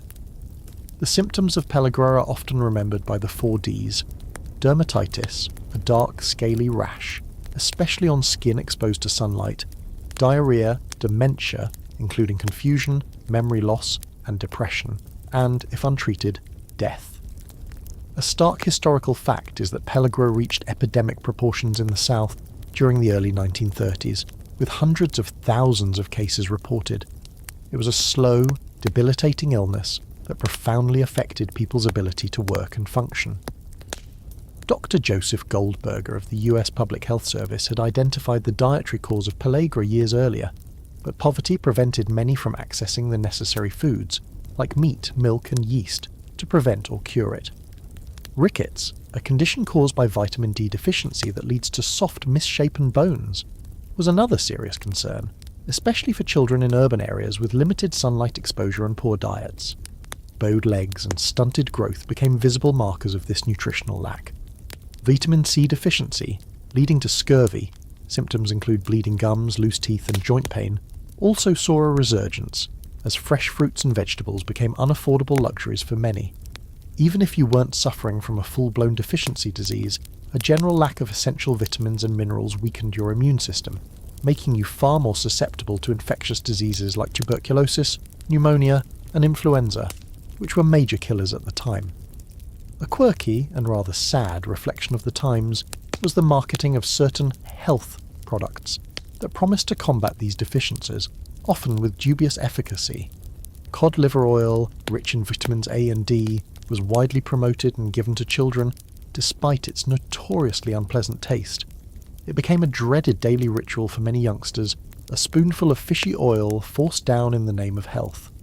Yeast, a good source of B vitamins, was also marketed as a health supplement, sometimes in tablet form or as an additive to food. Whether these products made a significant dent in the overall problem for the masses is debatable, but their popularity highlights the public anxiety about poor nutrition. You might also see advertisements for fortified foods, an early recognition that the average diet was lacking. Historians still argue about the precise mortality figures directly or indirectly attributable to malnutrition during the Great Depression. Official records might list pneumonia as the cause of death, but a severely malnourished individual is far more likely to succumb to such an infection. It's difficult to disentangle the complex web of poverty, poor diet, inadequate sanitation, especially in Hoovervilles or overcrowded tenements, and disease. However, there is a general consensus that malnutrition significantly contributed to higher rates of morbidity, illness, and likely to increased mortality, particularly among vulnerable populations like children, the elderly, and the chronically ill. The hidden hunger didn't always kill directly, but it weakened the body's defences, making it an easier target for other diseases. You, living through this era, might not have the scientific vocabulary to describe niacin deficiency or vitamin C deficiency, but you see the effects around you. You see children who are undersized and listless. You see neighbours suffering from lingering illnesses. You yourself might feel a constant dragging fatigue that no amount of sleep can cure. The lack of variety in your diet becomes not just a matter of monotony, but a genuine health concern. That endless parade of starchy meals, those desperation dinners made with more ingenuity than nutrients, starts to take its toll on your physical well-being. The efforts of relief agencies to distribute surplus commodities, like canned grapefruit juice, rich in vitamin C, or dried milk powder, were partly aimed at addressing these nutritional gaps. Home economists and public health nurses tried to educate people on how to make the most of their limited food resources, emphasizing the importance of including whatever vegetables or fruits they could obtain. But the scale of the problem was immense. For many, accessing a balanced diet was simply impossible, no matter how much they knew about nutrition. So, while the immediate visceral problem was the empty stomach, the longer-term, more insidious issue was the nutritionally empty food. The depression didn't just make food suck in terms of taste or availability, it made it suck in terms of its ability to sustain true health and vitality. The constant low-level hunger, or the reliance on filling but nutrient-poor foods, left a legacy of compromised health that would linger for years, even after the worst of the economic crisis had passed. The pallor of your skin, the lack of shine in your hair, the ache in your joints, these were the quiet testimonials to the hidden hunger pains of the era. The hidden hunger pains we just discussed, those widespread nutritional deficiencies, cast a particularly long and cruel shadow over the youngest members of society. Children, with their rapidly growing bodies and developing minds, are uniquely vulnerable to the effects of malnutrition. The food that sucked during the Great Depression didn't just mean uncomfortable hunger pangs for kids. It meant a potential lifetime of compromised health, stunted growth, and diminished cognitive abilities. A generation quite literally bore the physical and developmental scars of this prolonged period of want. Imagine you are a parent during these years, watching your children. You do everything in your power to shield them, to find food, to stretch every last morsel. You might go hungry yourself so they can have a little more, but often it's still not enough, or not the right kind of enough.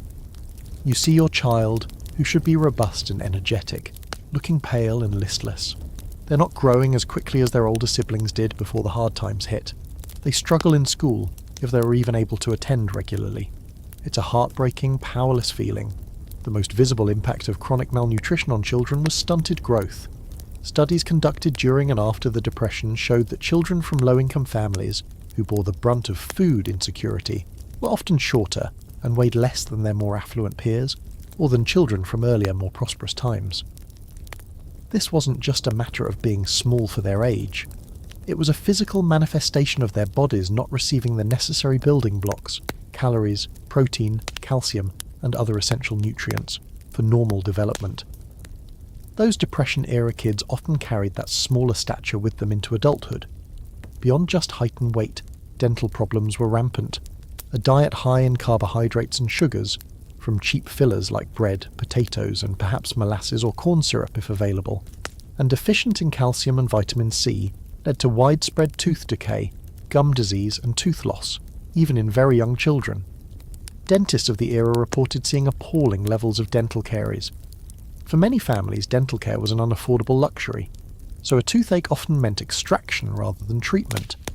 Imagine a childhood plagued by constant dental pain, on top of the gnawing hunger. A significant historical fact is the documented rise in infant and child mortality rates in some of the hardest-hit areas during the Depression, often linked to diseases exacerbated by malnutrition. While national statistics can sometimes mask regional variations, local studies in particularly distressed communities painted a grim picture. Babies born to malnourished mothers were often underweight and more susceptible to infections. Children weakened by poor diet succumbed more easily to common childhood illnesses like measles, diphtheria, or whooping cough, which are far more dangerous in a malnourished body. The loss of a child, always a tragedy, became an even more bitter blow when you knew that better nutrition might have made a difference. A quirky, or perhaps more accurately poignant, indicator of the focus on child nutrition, or lack thereof, was the intense public interest in child health campaigns and advice columns in newspapers and magazines. Even with limited resources, there was a strong desire among parents to do the best they could. Information on how to prepare nutritious meals from cheap ingredients, however inadequate those ingredients might be, was eagerly sought. Images of healthy, rosy-cheeked children in advertisements, often for products few could afford, stood in stark contrast to the reality for many families, serving as both an aspiration and a painful reminder of what was missing. There was a kind of cultural obsession with building strong bodies, even as the means to do so were evaporating. Historians still debate the full extent of the long-term cognitive and educational impacts of Depression-era childhood malnutrition. While it's notoriously difficult to isolate malnutrition from other poverty-related factors like stress, lack of educational resources, and parental ill health, modern nutritional science tells us that early childhood malnutrition can have lasting effects on brain development, learning ability, and even behaviour. Were there children whose full intellectual potential was never realised because their brains were starved of essential nutrients during critical developmental windows? It's highly probable the lost generation wasn't just about lost economic opportunity. For some, it might have been about lost developmental potential too. You, as a child of the Depression, might carry these scars, visible or invisible. Perhaps you remember the constant feeling of not quite having enough to eat, the monotony of the food, the worry in your parents' eyes. You might recall the shame of having patched clothes or worn-out shoes. You might remember the specific taste of cod liver oil, or the longing for a piece of fresh fruit. These experiences shaped your relationship with food, with security, and with the world. The efforts to provide school lunches, often through programs supported by FERA or later the Works Progress Administration, OPA, were a direct response to the crisis of child malnutrition. For many children, the free or low-cost meal they received at school might have been the most nutritious, or even the only substantial meal of their day. These programs were lifelines, recognising that hungry children cannot learn effectively, and that society had a responsibility to protect its youngest and most vulnerable. So, when we talk about why food sucked in the Great Depression, it's crucial to remember that for children it wasn't just about unappetising meals or temporary hunger. It was about their very future, their physical and mental development being shaped by deprivation. The cheap, starchy, often nutrient-poor food that characterised the era left an indelible mark on a generation, a silent testament to the profound and lasting damage that widespread food insecurity can inflict, especially on the young. The hunger of a child echoes long after the stomach is finally filled. The gnawing hunger and struggle for food during the Great Depression weren't monolithic experiences. They manifested differently depending on where you lived. The challenges faced by a family in a crowded city tenement were distinct from those confronting a household in a remote rural area, even if the underlying cause, economic collapse, was the same. Food scarcity wore different masks in the urban jungle versus the countryside, each with its own particular brand of misery. Imagine you're in a bustling city like New York or Chicago. Your world is concrete and brick, not soil and fields. You're entirely dependent on a complex chain of commerce for every bite you eat. When that chain breaks down due to job losses and bank failures, your access to food is severed almost immediately. In the city, hunger was often a problem of access and affordability. Food might technically be available in stores, but if you had no money and no job, those grocery store shelves might as well be on the moon. Remember those breadlines and soup kitchens we talked about? Those were predominantly urban phenomena, responses to a concentrated population of hungry people with nowhere else to turn. In the city, you couldn't just go out to your backyard and pick a few vegetables if your pantry was bare. There was no garden, no cow for milk, no chickens for eggs. Your Hooverville, if you ended up in one, was likely built on a garbage dump, not fertile land. Scavenging, as we saw, became a grim urban art form. You relied on the leavings of others, on the strained resources of charitable organisations, or on meagre relief payments that barely covered rent, let alone an adequate diet. The anonymity of the city could be both a blessing and a curse. You might escape the close scrutiny of a small town, but you could also starve alone in a crowded tenement, your plight unnoticed. The sheer density of people meant that competition for scarce resources, a spot in the breadline, a handout from a charity, could be intense. Now shift your perspective to a rural area, perhaps a small farm in Appalachia, or a tenant farm in the Cotton Belt, or even a struggling homestead in a region not directly hit by the Dust Bowl's worst. Here, the problem wasn't always a complete lack of food in the immediate environment, but often a lack of cash and the means to preserve or supplement what you could grow. You might have a vegetable garden, a few chickens, maybe a pig. This could provide a baseline of sustenance that was unavailable to most city dwellers. You could, in theory, eat what you grew. However, rural poverty was often more isolating. If your crops failed due to drought, even outside the main Dust Bowl, or if the prices for what you did manage to grow were so low you couldn't afford seeds for the next planting, or tools, or medicine, or clothes, you were in deep trouble. There were fewer organised charities, fewer soup kitchens in sparsely populated areas. Relief efforts were often slower to reach remote communities. You were more reliant on your own immediate resources and the support of your equally struggling neighbours. A key historical fact is that rural electrification was very limited in the 1930s. This meant no refrigeration for most farm families, making food preservation, canning, drying, salting, smoking absolutely critical, but also laborious and dependent on having the necessary supplies: jars, sugar, salt, a working stove or smokehouse. A quirky difference often noted was the nature of begging or seeking aid. In the city, it might be standing in a breadline or directly asking strangers for spare change. In the country, it was often more subtle, a reliance on long-standing community ties. You might borrow a cup of flour from a neighbour, knowing you might not be able to repay it soon, or you'd share a bit of your hunt, if you were lucky enough to bag a squirrel or rabbit, with a family down the road you knew was struggling. There was a strong, though often strained culture of mutual aid in many rural communities, born of shared hardship and interdependence. However, if the entire community was destitute, this informal safety net could collapse. Historians still argue whether urban or rural populations suffered more acutely from hunger overall during the Depression. It's a complex comparison. City dwellers faced a more immediate and total cut-off from food sources if they lost their income, leading to the dramatic visibility of breadlines and soup kitchens. Rural dwellers might have had more direct access to some food, but often suffered from extreme cash poverty, isolation, and a lack of variety, leading to severe nutritional deficiencies like the pellagra epidemic in the south.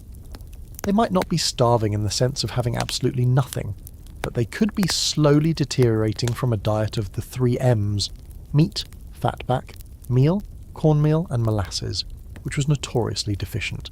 You in your rural setting might have a garden that produces beans and squash, but what about flour for bread, sugar for canning, coffee, shoes for your children? These all required cash, and cash was scarcer than hen's teeth. You might resort to barter, trading eggs for kerosene, or a few jars of canned vegetables for some mending from a neighbour who could sew. The general store, if it was still in business, might extend credit, but many storekeepers were also on the brink of ruin.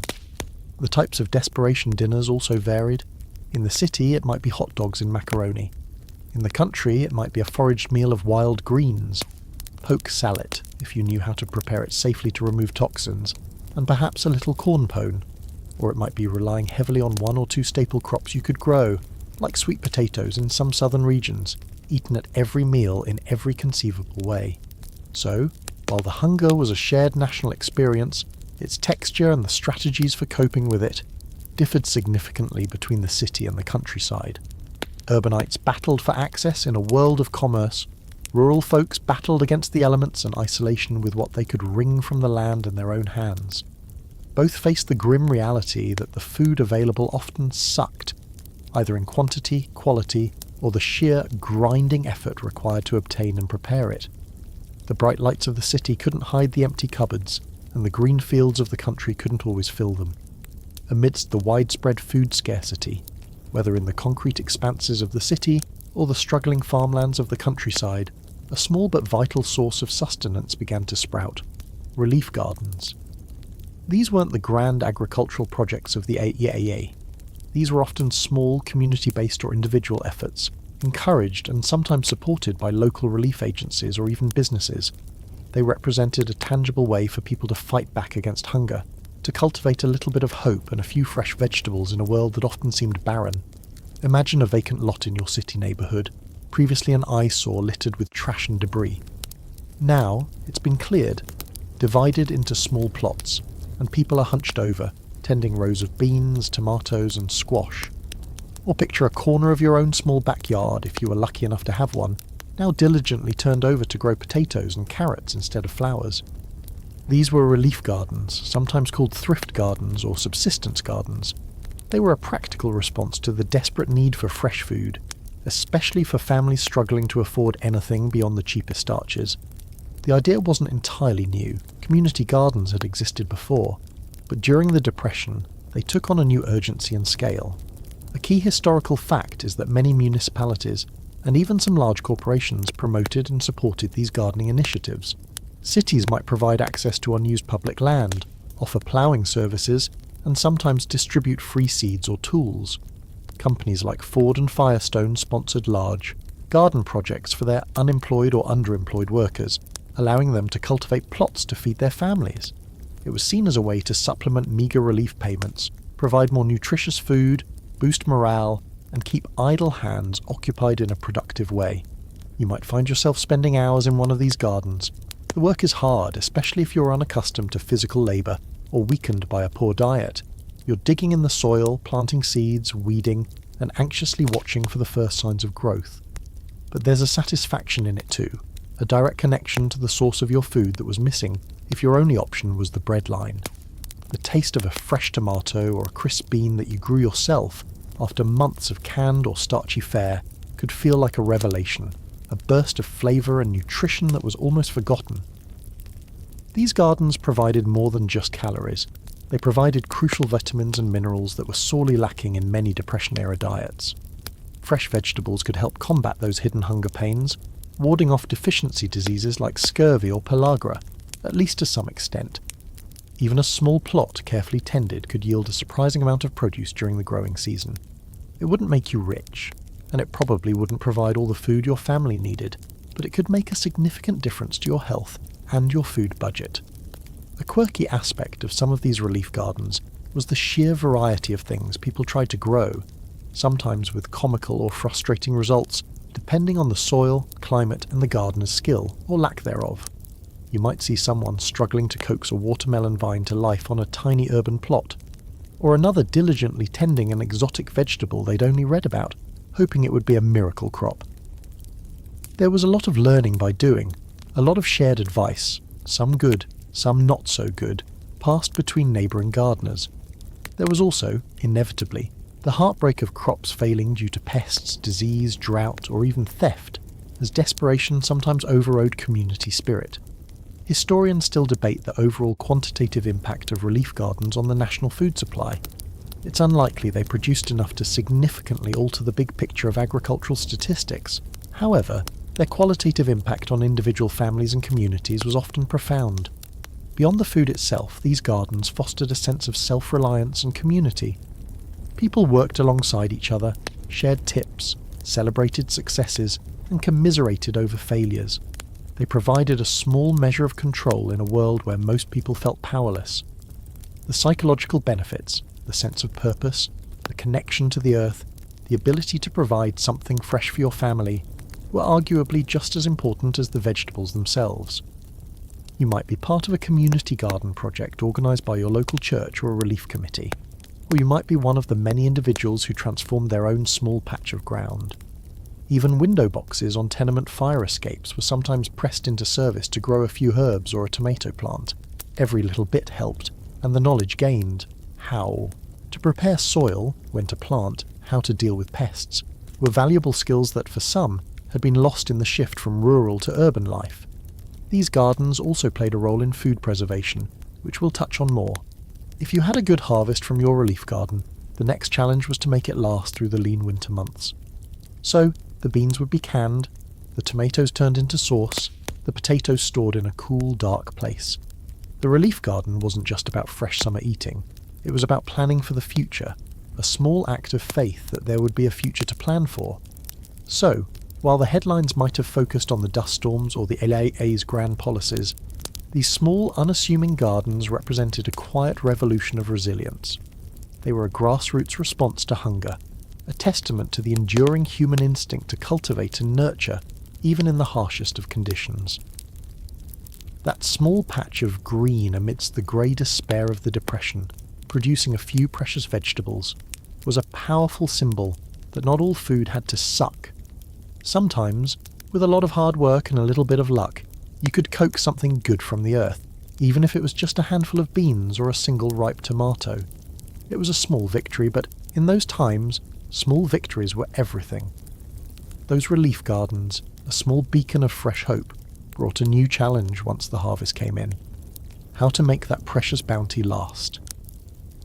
In an era before widespread home refrigeration, and with cash for store-bought preserved goods incredibly scarce, the age-old skills of food preservation, canning, drying, pickling and salting, became absolutely crucial. If you couldn't save the surplus from your garden, or a rare good buy at the market, it would quickly spoil, a tragic waste when every calorie was precious. Preserving the poultry wasn't just a thrifty habit, It was a vital survival strategy. Imagine your kitchen in late summer or early fall. If you've been fortunate with your relief garden, or perhaps managed to buy or barter for a bushel of apples or tomatoes when they were briefly cheap and plentiful, the room is a hive of activity. It's hot, steamy work. Large pots bubble on the stove filled with sterilising jars or simmering fruits and vegetables. The air is thick with the smell of vinegar if you're pickling, or sweet fruit if you're making jam or preserves, though sugar was a precious commodity, so often these were less sweet than modern versions. This wasn't a quaint hobby. This was a serious labour-intensive effort to stock your pantry against the coming winter, or the inevitable lean weeks ahead. Canning was king. Glass jars, often mason jars with their distinctive two-part lids, were treasured possessions. You'd carefully pack them with blanched vegetables, beans, peas, carrots, corn, or with fruits like peaches, pears or berries. Then came the crucial step of processing them in a boiling water bath, or, for low-acid foods like most vegetables and meats, if you were lucky enough to have meat to can, a pressure canner. Pressure canners were expensive and not everyone had one, which increased the risk of spoilage or worse, botulism, if low-acid foods weren't processed correctly. Botulism was a terrifying and often fatal form of food poisoning, a constant worry for home canners. The instruction, boil for at least 10 minutes before tasting for home-canned vegetables, was a life-saving rule. A significant historical fact is the role of government agencies and home demonstration agents in promoting safe canning techniques.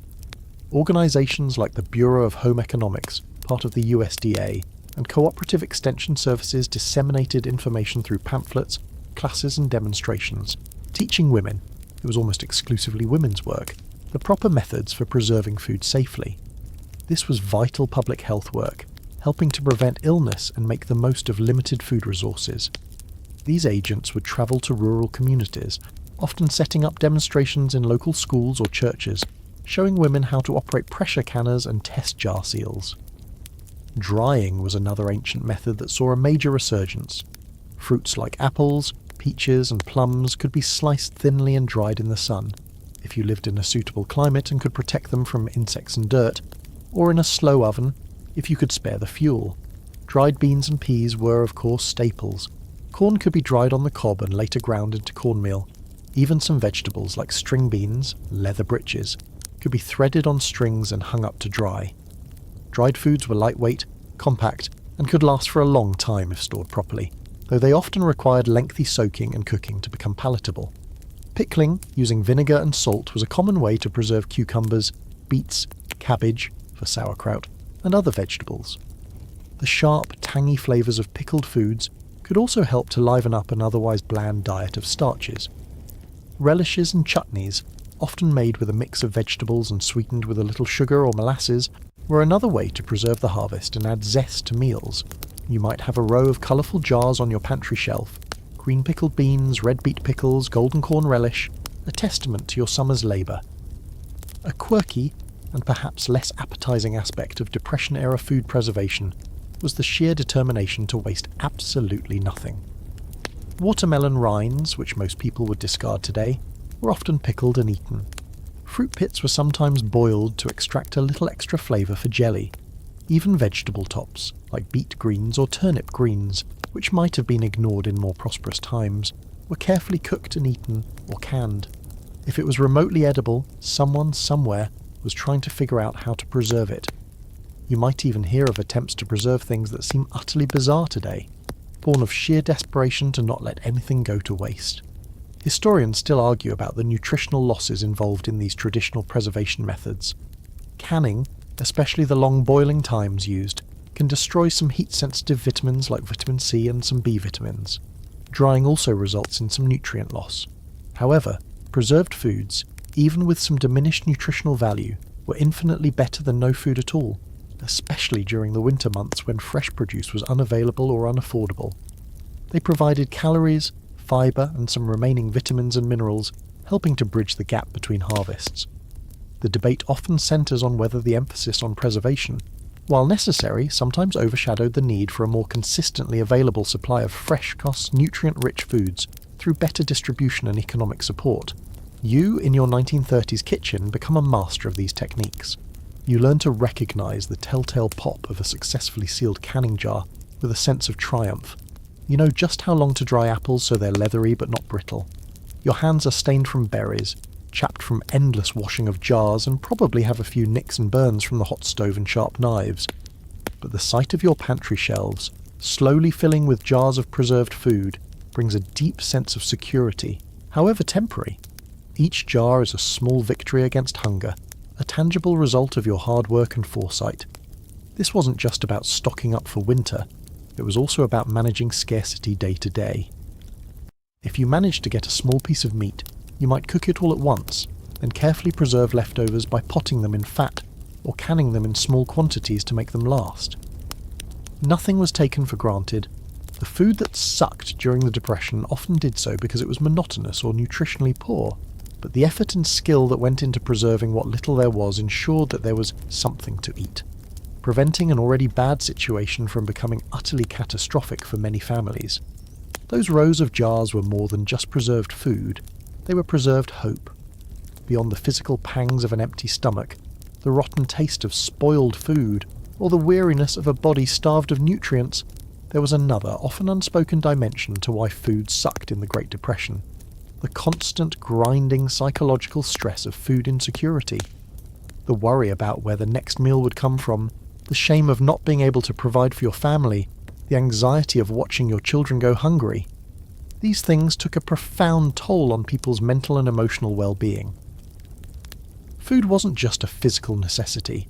Its lack became a source of pervasive, corrosive anxiety. Imagine the mental state of a parent day in and day out, facing the question, what will we eat today?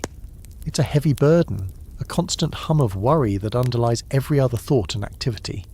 You might lie awake at night, not from hunger itself, but from the anxiety of anticipating tomorrow's hunger. You scan newspapers, if you can get one, not for news of the world, but for advertisements of food sales, for any hint of a job, for any sign that things might get better. Every knock on the door could be the landlord demanding rent you can't pay, money that could have gone to food. The stress wasn't just about the lack of food, it was also about the quality of it. Serving your family the same monotonous, unappetizing meals day after day, that Hoover Stew again, or more potatoes and gravy, could be demoralizing for both the cook and the eaters. You longed to provide something better, something tasty and nourishing, but your resources were severely limited. There was a sense of failure, even if you knew intellectually that the economic conditions were beyond your control. The simple pleasure of eating, of enjoying a good meal, was replaced by the grim necessity of simply filling an empty space. A significant historical fact, though difficult to quantify precisely, is the observed increase in admissions to mental hospitals and reports of nervous breakdowns during the Depression years. While many factors contributed to this, unemployment, loss of status, hopelessness, the chronic stress related to basic survival needs like food and shelter undoubtedly played a major role. The constant struggle to make ends meet, the fear of eviction, the sight of your family's suffering, these were immense psychological pressures.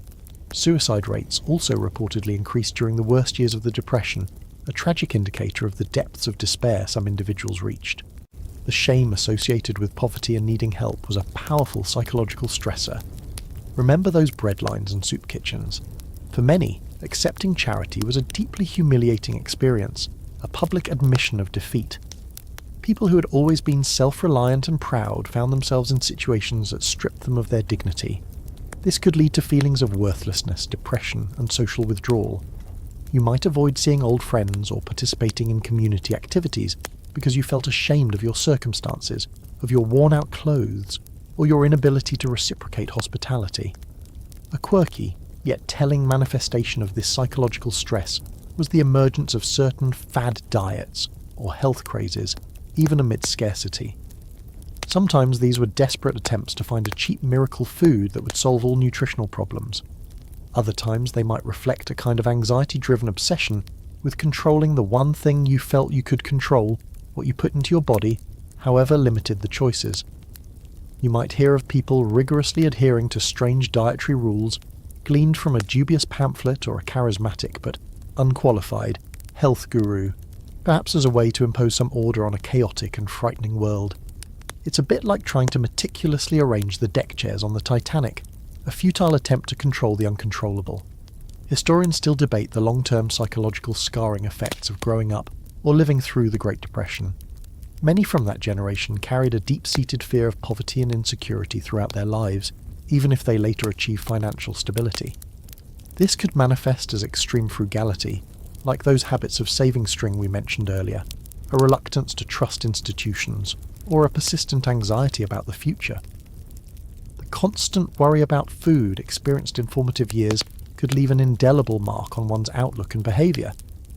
Was the greatest generation also, in some ways, the most anxious generation when it came to basic security? You, living through this, feel this stress in your bones. It's in the tightness in your chest when you look at your nearly empty pantry. It's in the irritability that sometimes flares up over small things, because your nerves are constantly frayed. It's in the forced cheerfulness you try to adopt for your children, even when your heart is heavy. You might find yourself obsessing about food, thinking about it constantly, dreaming about it, meticulously planning how to stretch what little you have. The mental energy consumed by this constant worry is enormous, diverting focus from other aspects of life. The lack of variety and pleasure in food also contributed to a kind of sensory deprivation. Food is meant to be enjoyed, to be a source of comfort and celebration. When it becomes purely utilitarian, a mere means of staving off hunger, something important is lost from the human experience. The drab, monotonous meals reflected the drabness and uncertainty of life itself. So, when we consider why food sucked in the Great Depression, it's crucial to look beyond the plate. The psychological burden of food insecurity, the anxiety, the shame, the constant worry, was a heavy, invisible weight that millions carried every day. It flavoured every meagre meal with bitterness and uncertainty. It wasn't just your stomach that was empty. It was often your spirit too, worn down by the relentless day-to-day struggle to simply find enough to eat. The mind, just like the body, was starved. The Great Depression, with its years of food scarcity, desperation dinners, and hidden hunger, didn't just fade away without leaving a trace. Like a deep wound, it left scars on the American psyche and fundamentally altered the nation's relationship with food, waste, and security. The echoes of that hardship resonated for decades, shaping government policy, consumer behaviour, and the very way people thought about their next meal. The food of the Depression might have sucked, but the experience ensured that future generations would strive to never let it suck quite so badly again. Imagine the war years of the 1940s, and then the post-war boom. Factories are humming again, jobs are plentiful, and for many, prosperity returns. Supermarkets, a relatively new concept before the Depression, begin to proliferate, their shelves groaning with an unprecedented abundance and variety of food. Refrigerators become commonplace in American homes. Yet, for those who lived through the 1930s, the memory of empty cupboards and breadlines often lingers. This generation, forged in scarcity, frequently carried a deep-seated aversion to waste that their children, raised in abundance, might find baffling or even amusing. You, if you were a child or young adult during the Depression, might find yourself meticulously saving leftovers, even tiny amounts. You might instinctively buy food in bulk when it's on sale, not out of hoarding, but from a lingering fear that it might not be there tomorrow, or that you might not be able to afford it. The phrase "waste not, want not" isn't just a quaint saying, it's a deeply ingrained principle. You might finish every scrap on your plate and insist your children do the same, perhaps invoking the classic parental guilt trip. Think of the starving children, a phrase that had a very real, very personal resonance for you. Those habits of extreme frugality, learned in the crucible of the Depression, often became lifelong traits. One of the most significant and lasting impacts of the Great Depression on food was the expansion of government involvement in food security and agricultural policy. The New Deal, programs like the AAA and the distribution of surplus commodities, established a precedent for federal intervention that continued and evolved. A major historical fact is the establishment of the first federal food stamp program in 1939, initially designed to help needy families purchase surplus agricultural products.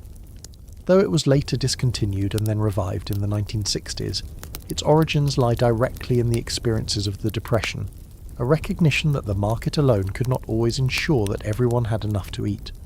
Similarly, national school lunch programs, which also had roots in Depression-era relief efforts, became a permanent fixture, aimed at ensuring a baseline of nutrition for children. The Depression also spurred significant advancements in food processing, preservation, and fortification. The need for cheap, shelf-stable and nutritious, or at least nutrient-enhanced foods drove innovation.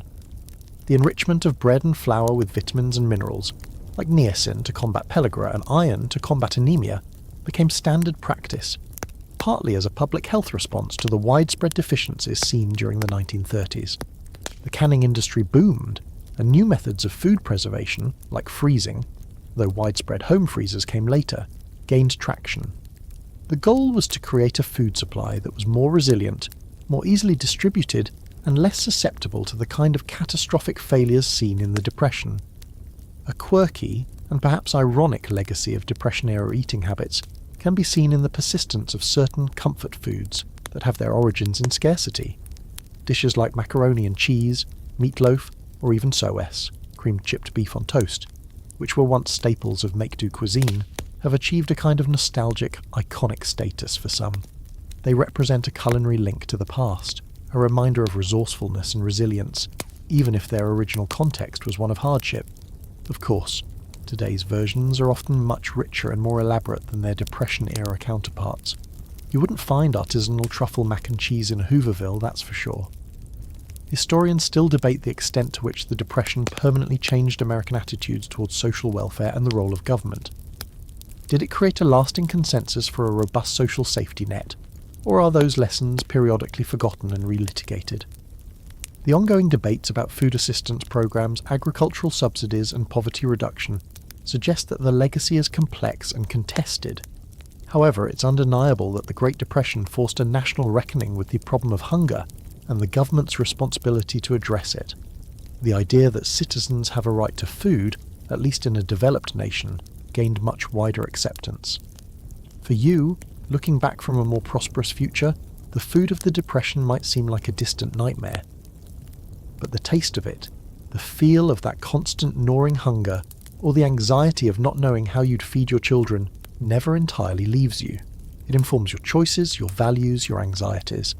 You might marvel at the casual way younger generations discard food, or their expectation of instant gratification when it comes to meals. You remember when an orange was a rare Christmas treat, or when a single egg was carefully divided. The lessons of the Depression kitchen, resourcefulness, planning, avoiding waste, and the importance of community sharing, became part of the cultural DNA for many who lived through it. The food absolutely sucked for a multitude of reasons. It was scarce, monotonous, often nutritionally deficient, and a source of immense psychological stress. But the very awfulness of that experience fueled a determination, both individual and collective, to build a future where such widespread hunger would not be tolerated, where the promise of plenty would be more equitably shared. The echoes of those hard times remind us that food is more than just sustenance. It's about dignity, security, and the health of a nation. And now, as our exploration of this challenging time draws to a close, the clatter of those soup kitchen spoons begins to fade, the ghostly images of breadlines recede, and the gritty taste of dust bowl despair thankfully lessens its hold on our imaginations. We've walked through the stark kitchens and barren fields of the 1930s, and seen how profoundly the simple act of finding enough to eat shaped an entire generation, how it underscored the fragility of prosperity and the resilience of the human spirit when faced with dire want. The memory of that hardship, the collective scar tissue, served as a powerful impetus for change, reminding subsequent generations of the crucial importance of a secure and adequate food supply for all. It is a testament to those who endured, who stretched every scrap, who planted those small relief gardens with hopeful hands, that the nation slowly, painstakingly rebuilt its tables and its trust. May we always remember the taste of their struggle, not to dwell in bitterness, but to appreciate the bounty, however modest, that graces our own lives today, and to remain vigilant against the spectre of such widespread want ever returning. The lights are dimming further now, the stories quieting, a gentle peace settling in.